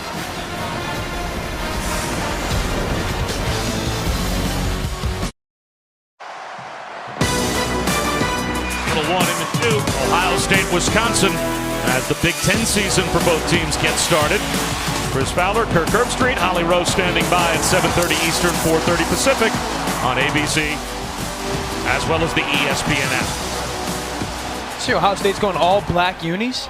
Yeah, not a fan. Braden Lenzy on the end around. Picks up 7.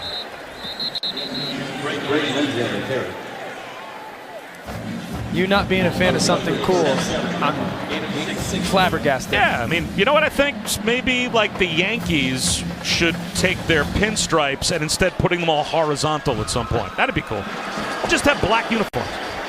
Logan Diggs. I mean, not like the Ohio State uniform is kind of cool to begin with or anything. It's okay. I mean, Notre Dame wore green last week. Well, something different. They're the Fighting Irish. 1st and 10 for the Irish at their own 41-yard line as Dan Orlovsky can just get off my lawn.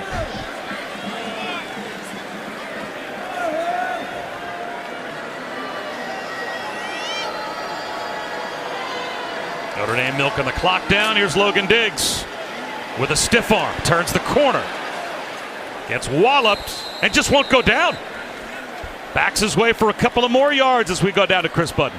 Guys, you watch this North Carolina defense on the sidelines, and it is an emotional roller coaster. I mean, 20 minutes ago, they were throwing water bottles and whiteboards, and there was arguing. The coaching staff had to settle everyone down and tell them to stop being selfish. And then you fast forward to now, and Cedric Gray trying to lead this defense, like, we're not going to give up a single point. And this is what he told me this week. There's times where this defense loses focus, and they've gotten away from it in certain times when your offense is putting 40 points on a board, but it wasn't going to work in a game like today. There's Mayer again. They've had no answer for him. And they may right now, Dan, be playing without a net. To Chris's point, if they give up one more score, they have a high-powered offense. And they may have comeback ability, but not if they're giving up chunk plays like this. Yeah, well, I love this play-action shot from Drew Pine and the timing. That's one hitch and the ball has to come out. And you got to trust that that tight end is going to be there. 7 for 88 and a touchdown. But, Bob, you're right. I mean, one more. And the way that Notre Dame's defense is playing so far this afternoon, I can't imagine you're sitting here going, can we score 30 in what might be less than 20 minutes of game time? And we knew, I mean, Notre Dame's got 430 yards of offense. This is an offense that has struggled so far this season, that's playing with the backup quarterback, that's playing with 2 young tackles. The thing that you got to love if you're Tommy Rees that you see on your screen right now is the decision-making from your quarterback. Your offensive line has played dominant football. You've been in so many easy third downs. Well, second down and a long 8, close to 9 here, but there's a wide-open receiver with his knee on the ground, and that is Lorenzo Styles. So a pickup of a handful that makes it third down and 3. Your point. I'm going to be shocked. The completions that are given to a quarterback. He's not taking throws, he's getting given easy completions. That's the thing that's so odd to me right now from Carolina's defense. And there, out of the backfield is Diggs. Let's see where they mark him down. Maybe a foot shot. It will be fourth down. And less than a yard to go. And immediately trotting in from the sideline is Audric Estime, as they'll bring their 227-pound sophomore tailback in and go for it.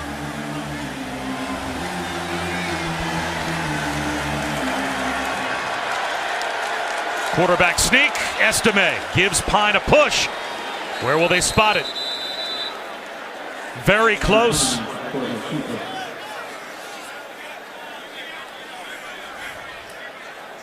Did North Carolina get a stop? We're going to need a measurement to find out. They may have.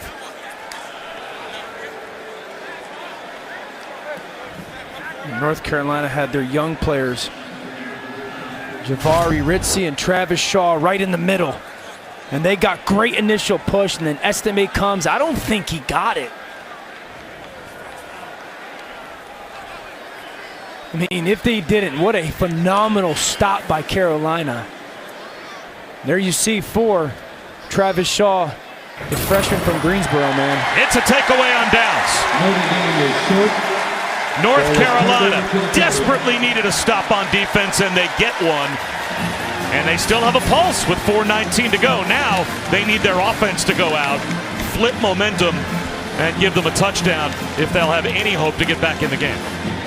Coach Chiswick's defense has had some struggles. I think Notre Dame scored on like maybe their last 6 possessions or something like that. And credit this unit. Bend don't break. They put the young guys up in the middle. Travis Shaw just completely 6'5", 355 pounds, shuts down that quarterback sneak.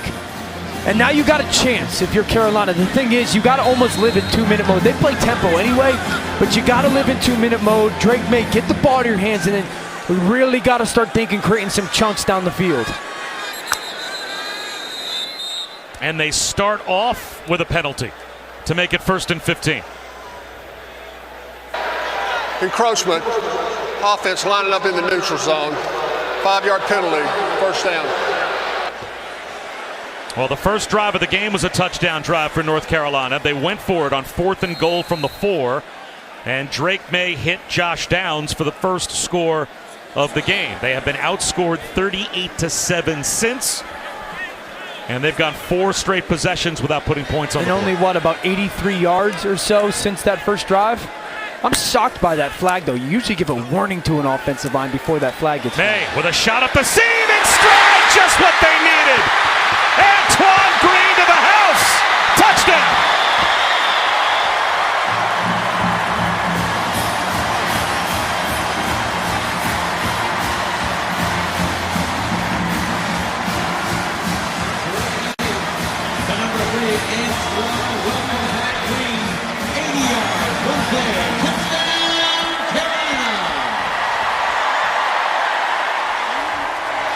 Antoine Green's first catch of the season.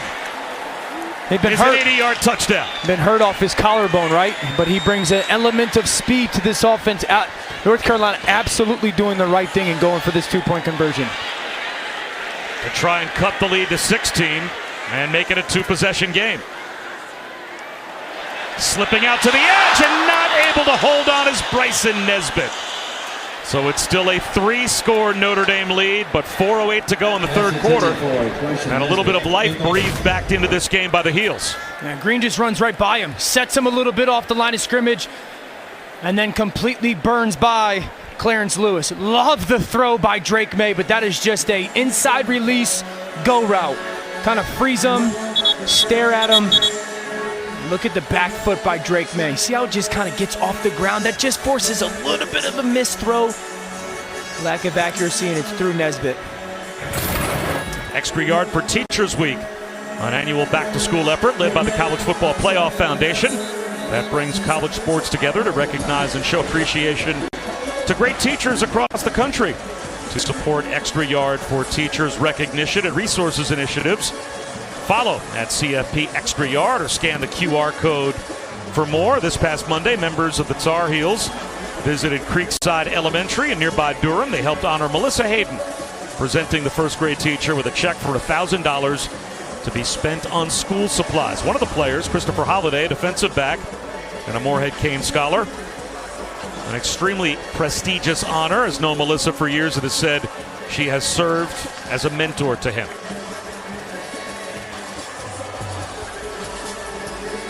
So with 4:08 to go in the third, Tyree back deep to receive the kick, and Notre Dame holding on to a 3-possession lead. But a little life for the first time here in the second half shown by North Carolina. One play after they get the turnover on downs. And that kick goes through the back of the end zone. And we should all go an extra yard for teachers, right? North Carolina did this past week.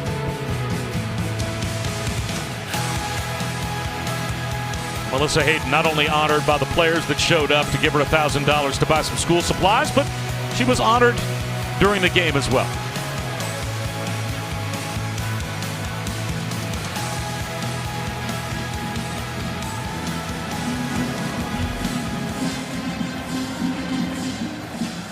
If you're Notre Dame, is this just back to ground and pound to try 100%. and take control of the line of scrimmage again?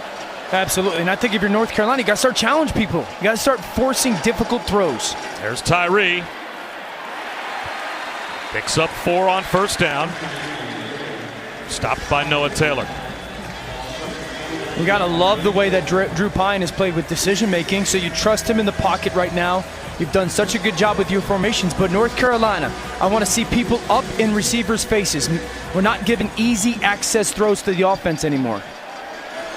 Well, they're giving cushion to all 3 receivers at the bottom of the screen. It's Tyree again. And it will be third down. Third and about 1.5 yards. Power Eccles was there to make the tackle. After a 4th down stop and a quick touchdown. Yep. With Gene Chiswick's defense out there, the crowd, I think, now senses if there's a moment of momentum to be taken back to maybe get back in this game, this is it if you're North Carolina. Yeah, and I would love to see Notre Dame, get the quarterback on the move here. I'm not going to run at the 355-pounder Travis Shaw right in the middle of this North Carolina defense. An end around. Logan Diggs quiets the crowd with an easy 3rd down conversion for Notre Dame. He picks up 9. Great blocking on the right side by the tight ends.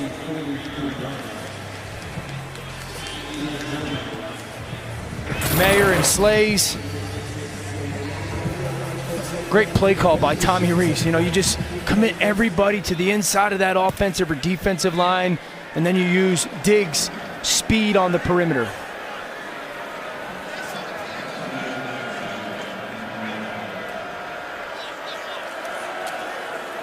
Estime lowers his shoulders, very close to another first down. It looks like he's got it. Giovanni Biggers went low to knock him down, but not before he picked up 10. Great job by the left side of the offensive line. What I've loved from Estime this afternoon is no hesitation. Remember watching him on tape a little bit, you're saying you're not trusting your eyes with the vision of your running. He has seen holes, credit that offensive line. He has put one foot in the ground and said no more dancing. I love the decision making by him.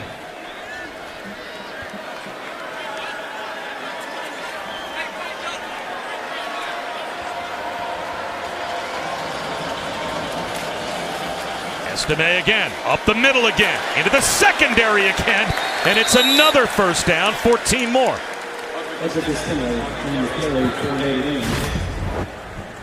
Right at you. Look at just the double team dense. I mean, that hole is enormous. It's all because the offensive line for Notre Dame, they're getting these two double teams, and they're just pushing the defensive tackles back. The linebackers for Carolina have no vision of the football.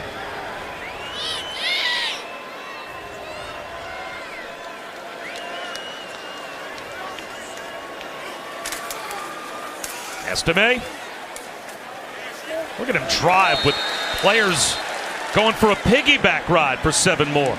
And got a shove from the left guard, Jared Patterson, as well.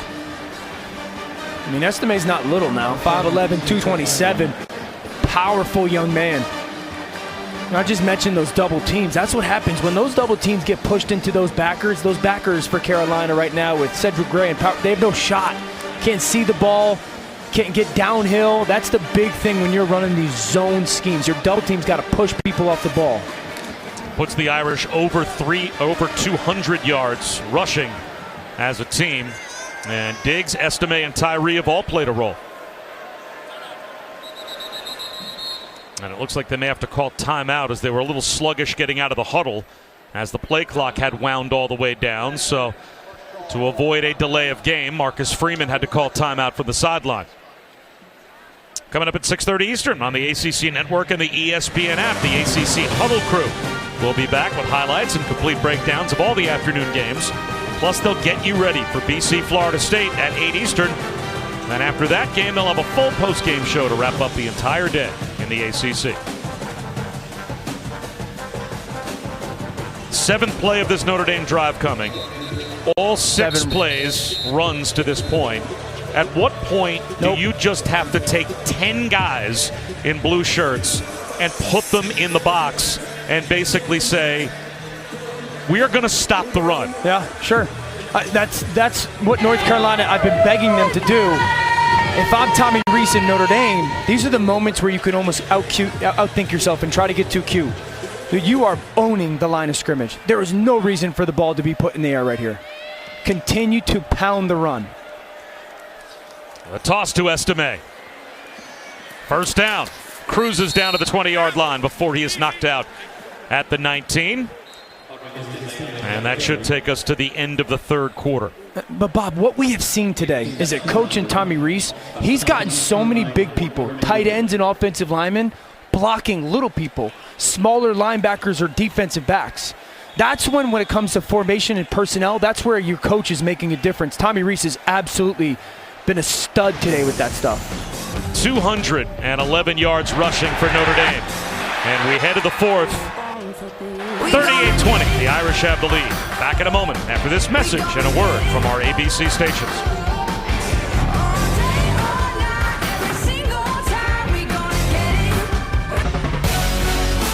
It might strike midnight soon for North Carolina if they can't get a takeaway or a stop with Notre Dame in position to score again. 38-20 as we start the fourth quarter.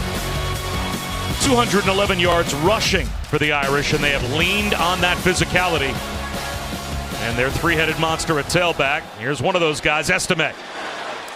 with a stiff arm. Out of bounds at the 15-yard line. Tony Grimes fought him out, a little extra, and flags fly. And now, Grimes getting an earful from the Virginia transfer, Noah Taylor. And now you've got infighting among the Carolina defense after Grimes commits the penalty. After the player was out of bounds, personal foul, unnecessary roughness, number 1, defense. Penalties, half inches to the goal, first down. Tony Grimes played a lot of football for North Carolina. That's not a great moment for him. He's a young man who's frustrated. Chris reported that there's been a lot of frustration on the sideline between this defensive unit. They got to have some people kind of leadership-wise rise up and really lead this unit. You saw Mac do it. First and goal, play action. Pine on a rollout. And he will head out of bounds at about the 5-yard line and get bumped out of bounds by Bohasic. That'll be another penalty against the North Carolina defense. That'll be another first down. After the runner was out of bounds, personal foul, unnecessary roughness, number 51. Penalty is half a distance to the goal, first down. Listen, it's Bohasic trips. I just don't believe that that's the type of player. He watches feet. He got bumped by his own man. Yeah. Desmond Evans bumped him in the back right there, right? And that might have caused him to run into the quarterback. I'd love for them to be able to see that and understand that that's not the opportunity for a flag. Tyree hit at the 5-yard line and dropped. Cedric Gray, the ACC linebacker of the week last week. He had 14 tackles, a career high against Georgia State. That's a much-needed tackle for loss. And that's the heart and soul of the defense. He replaces Mayer, he leaves, triggers, and that's the heart and soul of that defense, man. Right now, Mayer's one-on-one up top. And you're thinking, is there a way where you can put him on the post and go ball fake right there?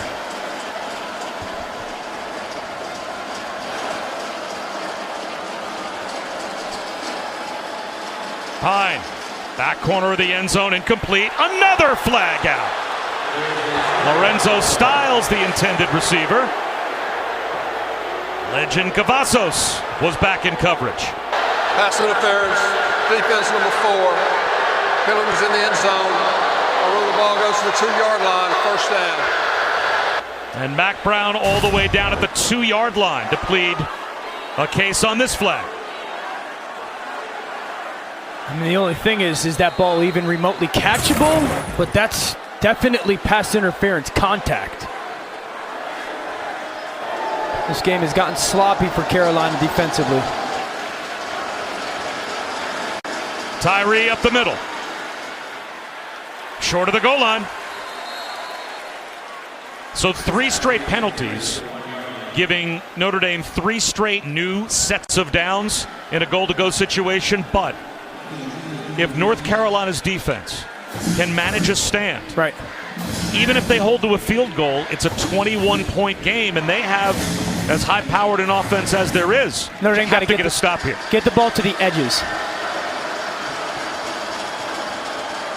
Tyree at the goal line. He's in for the Notre Dame touchdown.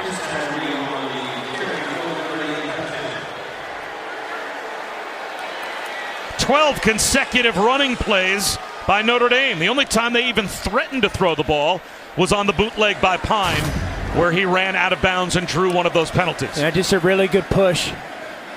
Left side, Patterson. Left side, Joe Alt.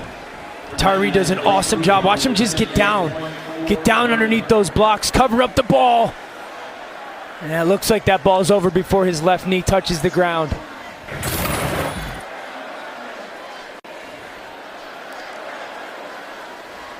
Just a physical, dominant performance by the Notre Dame offensive line. A 12-play, 75-yard scoring drive. All runs for the Irish. Yeah, I'm up on the cloud, ain't coming back down. Yeah, I'm up on the cloud, ain't coming back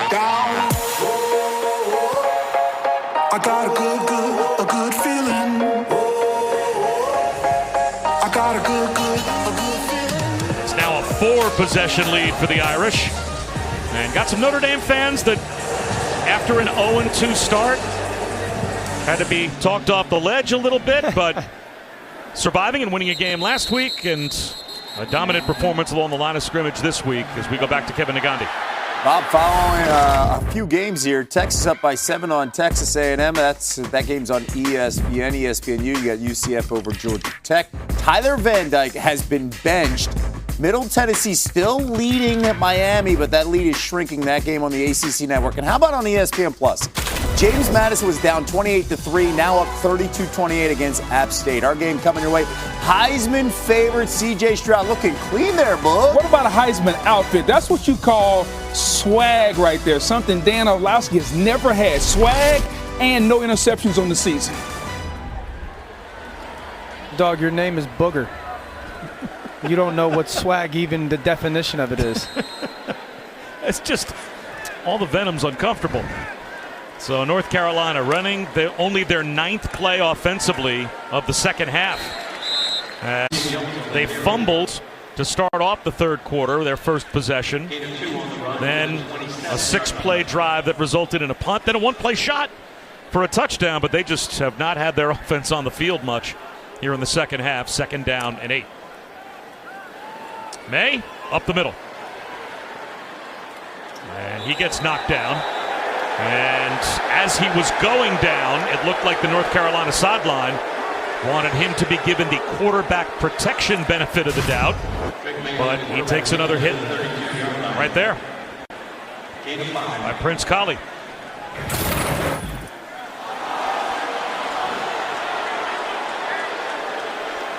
Third down and 3.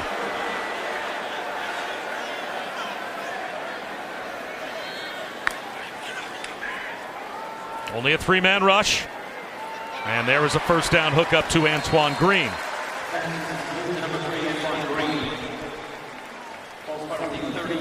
That's where they haven't been enough today, right? That's really the difference. Notre Dame's been so many 3rd and shorts. Carolina's been so many 3rd and longs. 3rd and 3 so much easier to convert. Seam shot. And a big hit on Nesbitt and a flag out. Nesbitt held onto the football and J.T. Bertrand. He was hit with a targeting penalty in the final minute of the game last week. Missed the first half of this game. Personal foul, targeting, defense number 27, 15-yard penalty. Previous plays under further review. And this would be his 2nd targeting foul in as many weeks. First of all, it's a sick throw by Drake May and a great catch by Nesbitt. Let's watch this. J.T. Bertrand driving on that seam. Looks like contact on the shoulder. Take another look.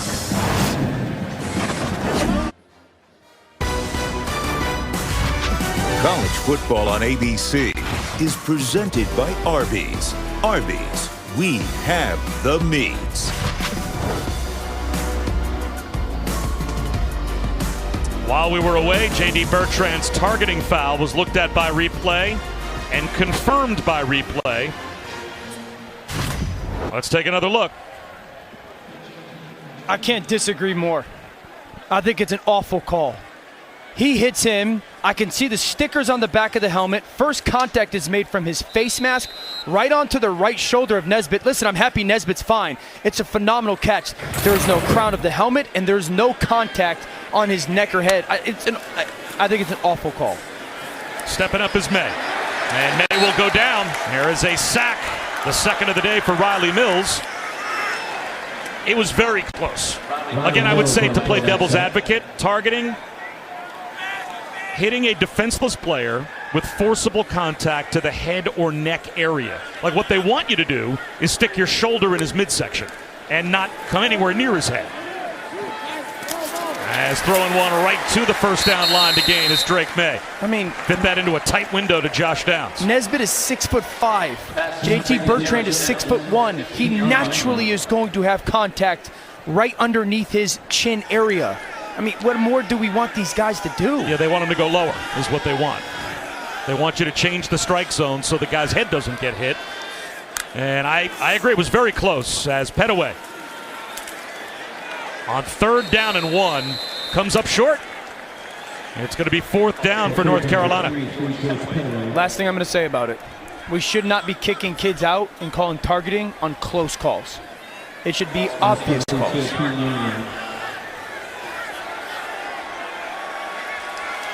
So North Carolina has to go for it on 4th down and less than 1. There's a quarterback sneak. And picking up the first down is Drake May.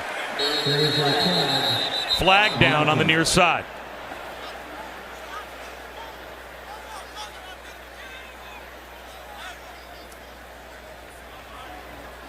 Offside. Defense. Penalty is 5 yards. Results of the play. First down. So it turns out Notre Dame is going to hand a free 5 to North Carolina regardless, and that will make it 1st and goal.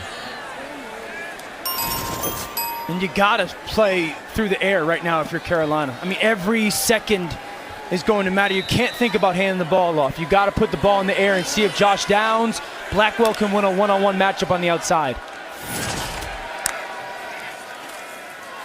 May into the end zone, incomplete. Another flag down.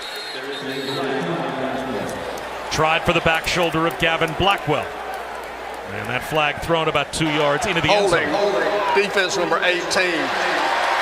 Penalties half the distance to the goal. Carries an automatic first down.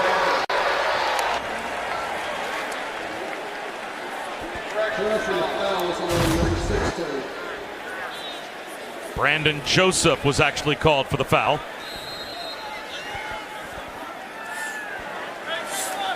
So now it is 1st and goal from just inside the 5. I still don't think you can run the football here. I still think it's got to be a throw game just because every single second for Carolina matters offensively. Downs right here, a little pick versus man. A rollout for May. Into the end zone, incomplete for Nesbitt. Had him open, running from left to right to that back corner, but just led him a bit too far. That's the second time these two have just missed right down in the red zone, running away from pressure. Floats that ball out to Nesbitt, just outside of his reach. Tough throw, rolling to your right when that defender's sitting in your back pocket.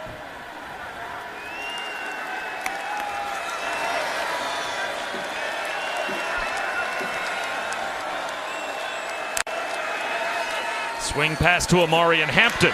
He's looking for the pylon. Over the top of it. No signal yet. Yes, it is a Carolina touchdown. The freshman just able to sneak the ball over the pylon.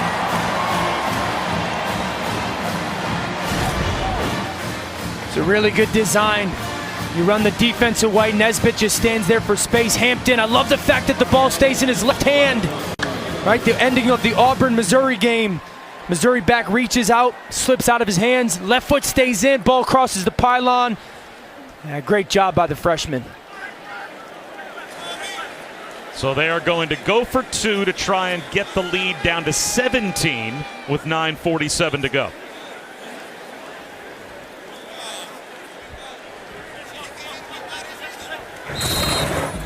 Two-point conversion attempt again for North Carolina. May with DJ Jones to his left. Floats one, incomplete for Nesbitt. He was hoping for a flag, nothing comes out. The freshman Jaden Mickey knocked it away from Bryson Nesbitt. So it is still a 3-score game at 19, the deficit. 4th touchdown pass for Drake May.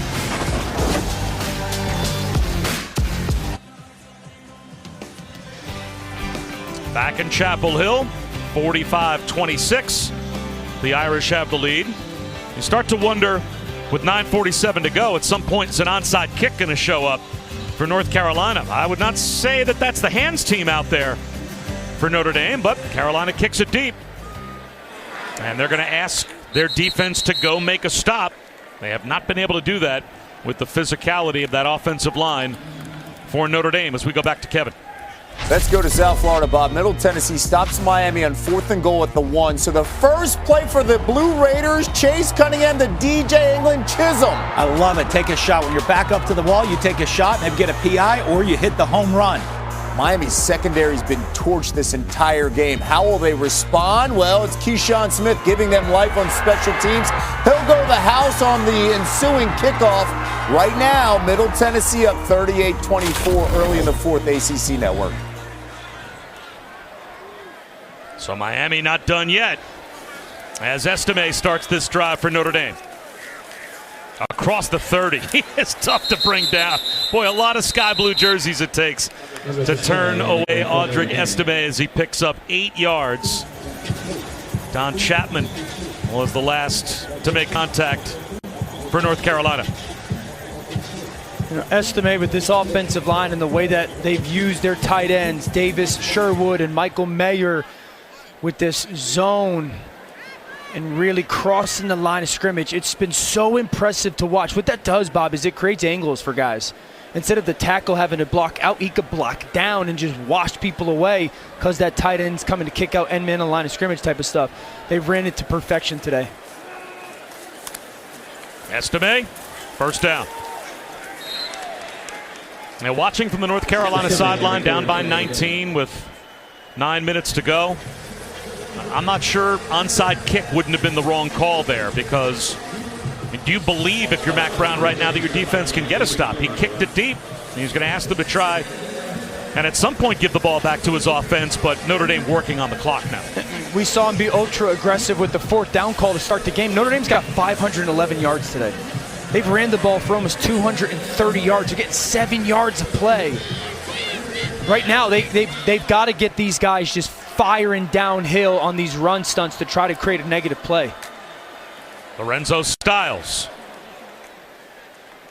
6 more on first down. And again, Saturday Night Football presented by Capital One in the shoe. Ohio State, Wisconsin, as the Big Ten seasons for both will get underway tonight.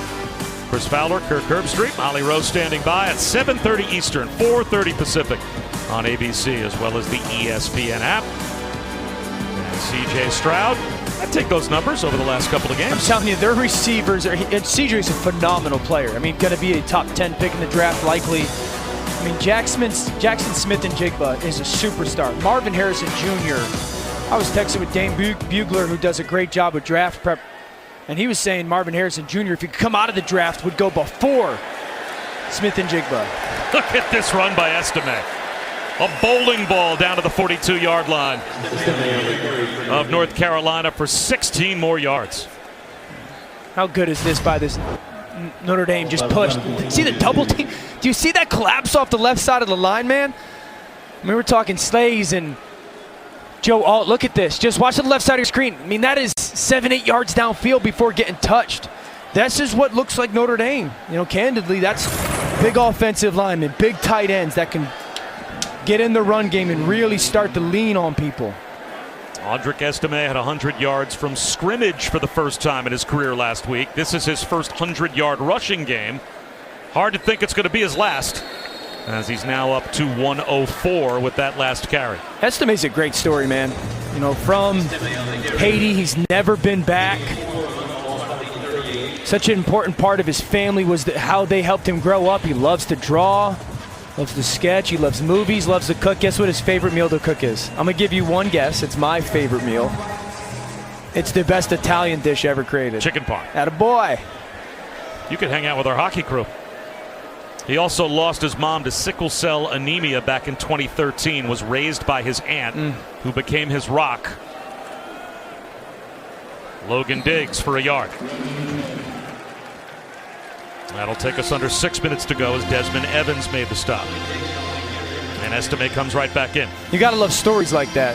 Yep. You know, obviously tragedy with his mother passing, but the family does such an incredible job of raising this young man, and he goes to Notre Dame on a football scholarship. His dreams to go play in the NFL, but he's not just a football player. He's got all these other interests, and he's a well-rounded young man.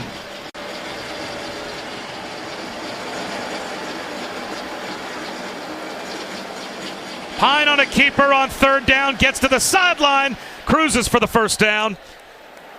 As he takes a knee at the 30, it's another third down conversion for the Irish with 5.5 to go. Well, you got so many people, Evans committing to the run, naturally sell out to try to stop this run game. You wrap the tight end, Sherwood around, Pine realizes first down, get down and don't take any shots. I mean, that's another example. Tommy Rees, we can't say enough good things to Tommy Rees. There's been a lot of chatter about him. Of the first couple weeks, he's just had the perfect play call given the perfect moment this afternoon, feels more often than not. And back to Estime, up the middle. Breaking tackles. Still on his feet as he gets a push, backs his way down to the 12-yard line. I mean, just look at the push. Watch the tight end scrape across. Everybody's got angles. Guys are searching. And Estime's just had so many opportunities to get that 5'11" frame, 225 pounds, square shoulders going right at the defense. You know, when we started this game, remember we were talking about Tommy Rees and we said they had to try to figure out who they can be? Kind of learning that a little bit today. That's who they can be, is this traditional dominant offensive line that can really run the football, and then everything is so easy for your quarterback.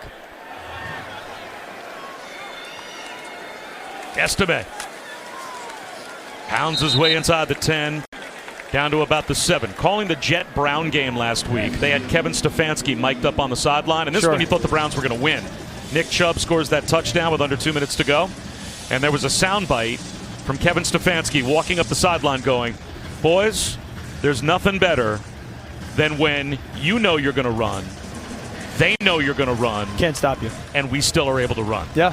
And that has been the story, certainly, of the second half of this game. There's no mystery, for the most part, about what Notre Dame is going to do, and it has to be demoralizing for North Carolina to not be able to stop it at all. 6 straight runs for 54 yards on this drive. Here's Estime. Spinning for the goal line, lost the football on his way down. And they will say it is a touchback and a North Carolina takeaway with 3:20 to go. It looked like Estime was just about set to break the plane for a touchdown, and as he spun backwards, lost control of the football.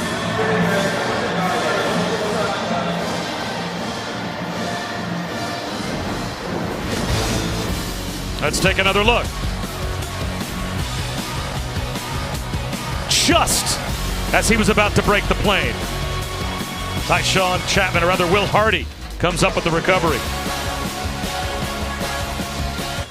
They did review Audric Estime's fumble to make sure that he was not down. And remember, you have to have a body part other than your foot or hand down in order to be ruled down. And you can see the hand planted, but just as his elbow was about to hit, the ball popped out. So it is a North Carolina takeaway.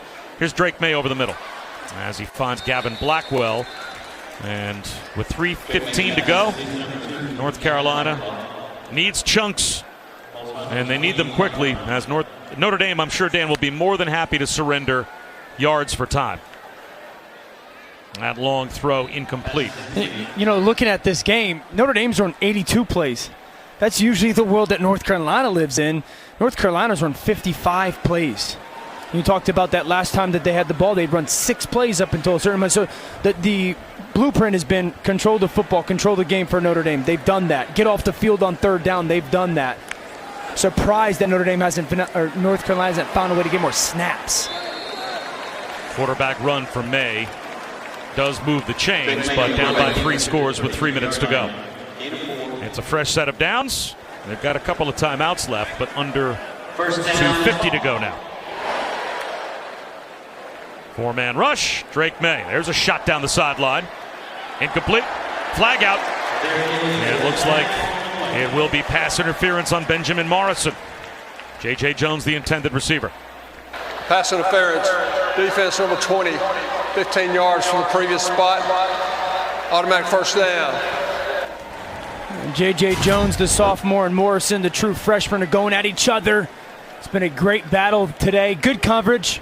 I agree with that call. Just a little bit of a tug. J.J. Jones going up to make that. Yeah, he's got his right arm wrapped around him. How about the 2019 Myers Park High School, which I believe is outside of Charlotte? Their quarterback room was Drake May, Owen McCown, and Aiden McCown, who are Josh McCown's longtime NFL quarterback sons. Aiden started today, I believe, for the first time for Colorado. I mean, If you didn't win a state championship, you're a very bad coach. Thrown behind Nesbitt. That'll make it 3rd down and 7 with 2:15 to go. Listen, North Carolina, not a great performance today by this offense that's averaging 51 a game. Phil Longo, again, one of the great offensive. But listen, Drake May, pillar for your future. Amarian Hampton, pillar for your future. Andre Green, Nesbitt. There's some really good young talent here that you can sit here and say, we didn't play our best game today, but we got a really, really good nucleus of young players. Swing pass, and there's another freshman that they have very high hopes for as well, George Pettaway. Another flag is thrown. If the play stands, it's 4th and 4. It looks like it will go against North Carolina. Foul. Defense, number 11, continuous hands to the face, 15-yard penalty, 1st down. Defense? They called that on Ramon Henderson, but it looks like they may have gotten it wrong. Should be Josh Downs, I believe. Let's see. It is Josh Downs. That was the initial signal. They just pointed the wrong direction. So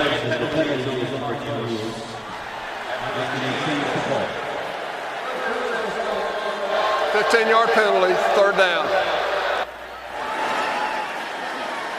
So that will make it 3rd down, and it looks like 23 for North Carolina, as Downs is called for the personal foul.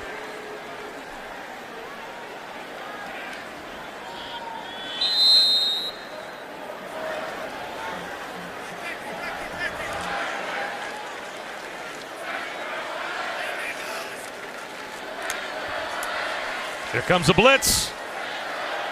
Heaving one to the sideline is May, and it's incomplete. Cam Hart had a chance at an interception, but he is ruled out of bounds. So now it is 4th down and a mile. Yeah, Hart drive. That ball's just hanging in the air. Hart drives on the football, unable to keep it as he hits the ground. And big thing, right? Just being honest, you want Drake May to protect himself right now. You know, it's 4th and 20-something. You're down 19 points with under 2 minutes. Go just protect yourself. Don't take any unnecessary shot.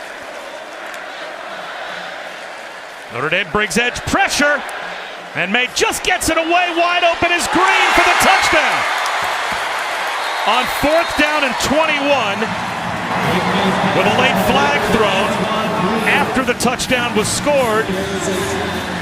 With 1:44 to go, North Carolina's going to have a chance for an onside kick to keep slim hopes alive. But Notre Dame surrenders a touchdown bomb on 4th and a mile. What a throw by Drake May.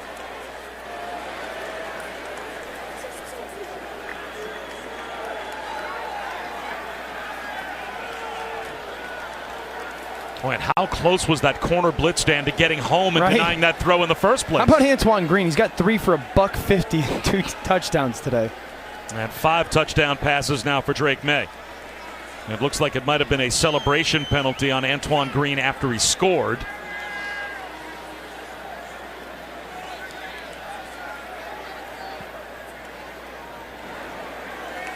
So I guess the options are being given in terms of how the penalty will be measured. The play is a touchdown. After the play, unsportsmanlike conduct by the receiver for spinning the ball. The 15-yard penalty be enforced on the try. And that will probably take the 2-point play off the board. I mean, we're going to call this a unsportsmanlike conduct, spinning the ball.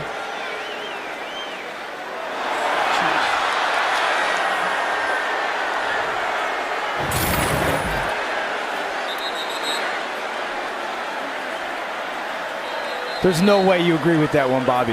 That's the rule, unfortunately. God bless. There's a rule to be disagreed with, and there's a bad judgment to be disagreed with, and now North Carolina's going to call timeout. Second charge, timeout. This is why it's a big penalty. Correct. because you're down 13. Correct. So you're going to go for 2 to try and make it 11. Yeah, and that's why. Now you probably can't. You probably. Although I guess it doesn't make a difference. You go for it, right? Yeah. You still probably have to. probably even from close to the 20-yard line, all the way back to the 18-yard line, are going to go for 2. If you kick the extra point and make it a 12-point game, there's no difference really between being down 12 and being down 13. No, you still go for this. Yeah, you might as well go for 2 anyway. Nothing, unless you sit there and say, well, 2 touchdowns, you wouldn't have to kick the extra point to win, so to speak. Just been some calls against Carolina today that I can't sit here and I say I agree with them. I mean, to throw that flag in that moment, I just completely disagree with throwing an unsportsmanlike conduct penalty in that moment. Yeah, I think you might completely disagree with the rule. That's the problem. But I'm not sure that the official, it's his position to not call it. So here's the 2-point try from back near the 20-yard line. He'll throw one in the flat. George Pettaway is going to be brought down inside the 15-yard line. So it's a 13-point game with 1:44 to go. Yeah, I mean, this is just bad by Cam Hart, candidly. It's just verticals, and Green's on the outside. Now what happens is it's cover 2. They're just going to spin, freeze it. They're going to spin this safety back here. Now the back's going to leak out. He's got vision. He's trying to cheat something right here. Just keep sinking. That ball goes. There's no reason for you to step up there. That ball gets thrown to the flat. It's going to be a 10-yard gain. Safety spins over the top. You got bad vision in the backfield. Green one's right by you. And that's something Al Golden, their defensive coordinator, is going to rave about. There's no reason for us to be squatting at 10 yards right there. Credit for Drake May and Antoine Green to see it. Again, I disagree with that flag in that moment.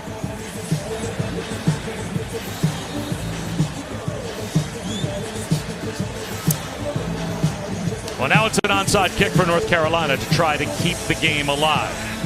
They need 2 touchdowns in the last minute and 44, and that has to begin with an onside kick recovery. They only have 1 timeout left. So this will be victory formation just about for Notre Dame if their hands team can recover the onside kick.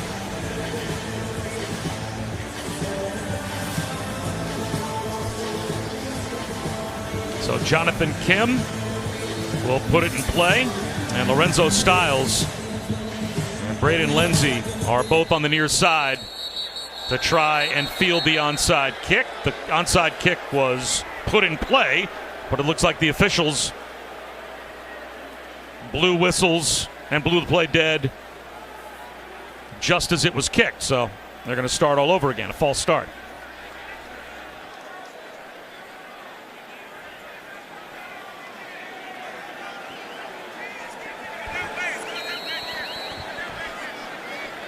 Kim and Noah Burnett are both out there, and they're looking over to the sideline to see which one is going to be the one to kick the ball.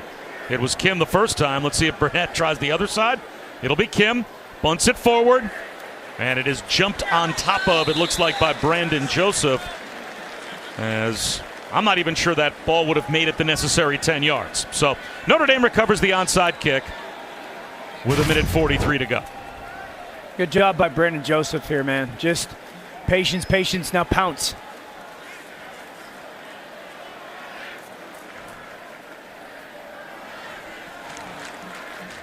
Two in a row for Notre Dame. Marcus Freeman's got his first winning streak as a head coach.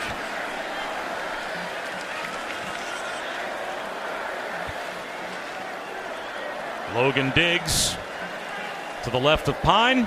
And again, only 1 timeout left for North Carolina.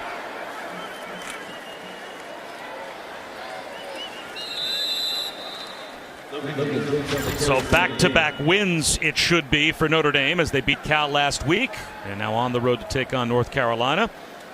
And 4 of their next 5 at home, including ranked games against BYU and Clemson. Well, JT Bertrand, if the targeting gets upheld, will miss the first half of that BYU game. Syracuse is 4-0 as well, playing really good football.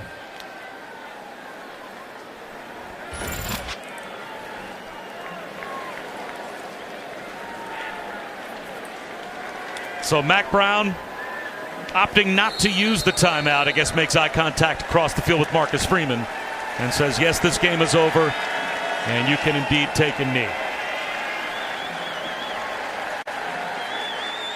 Well, Mac Brown still is a young football team. Yeah. And they will learn from this. So many young players that he believes are going to grow into something special on the offensive side of the ball, especially. Offensively, I have zero concerns about their football team.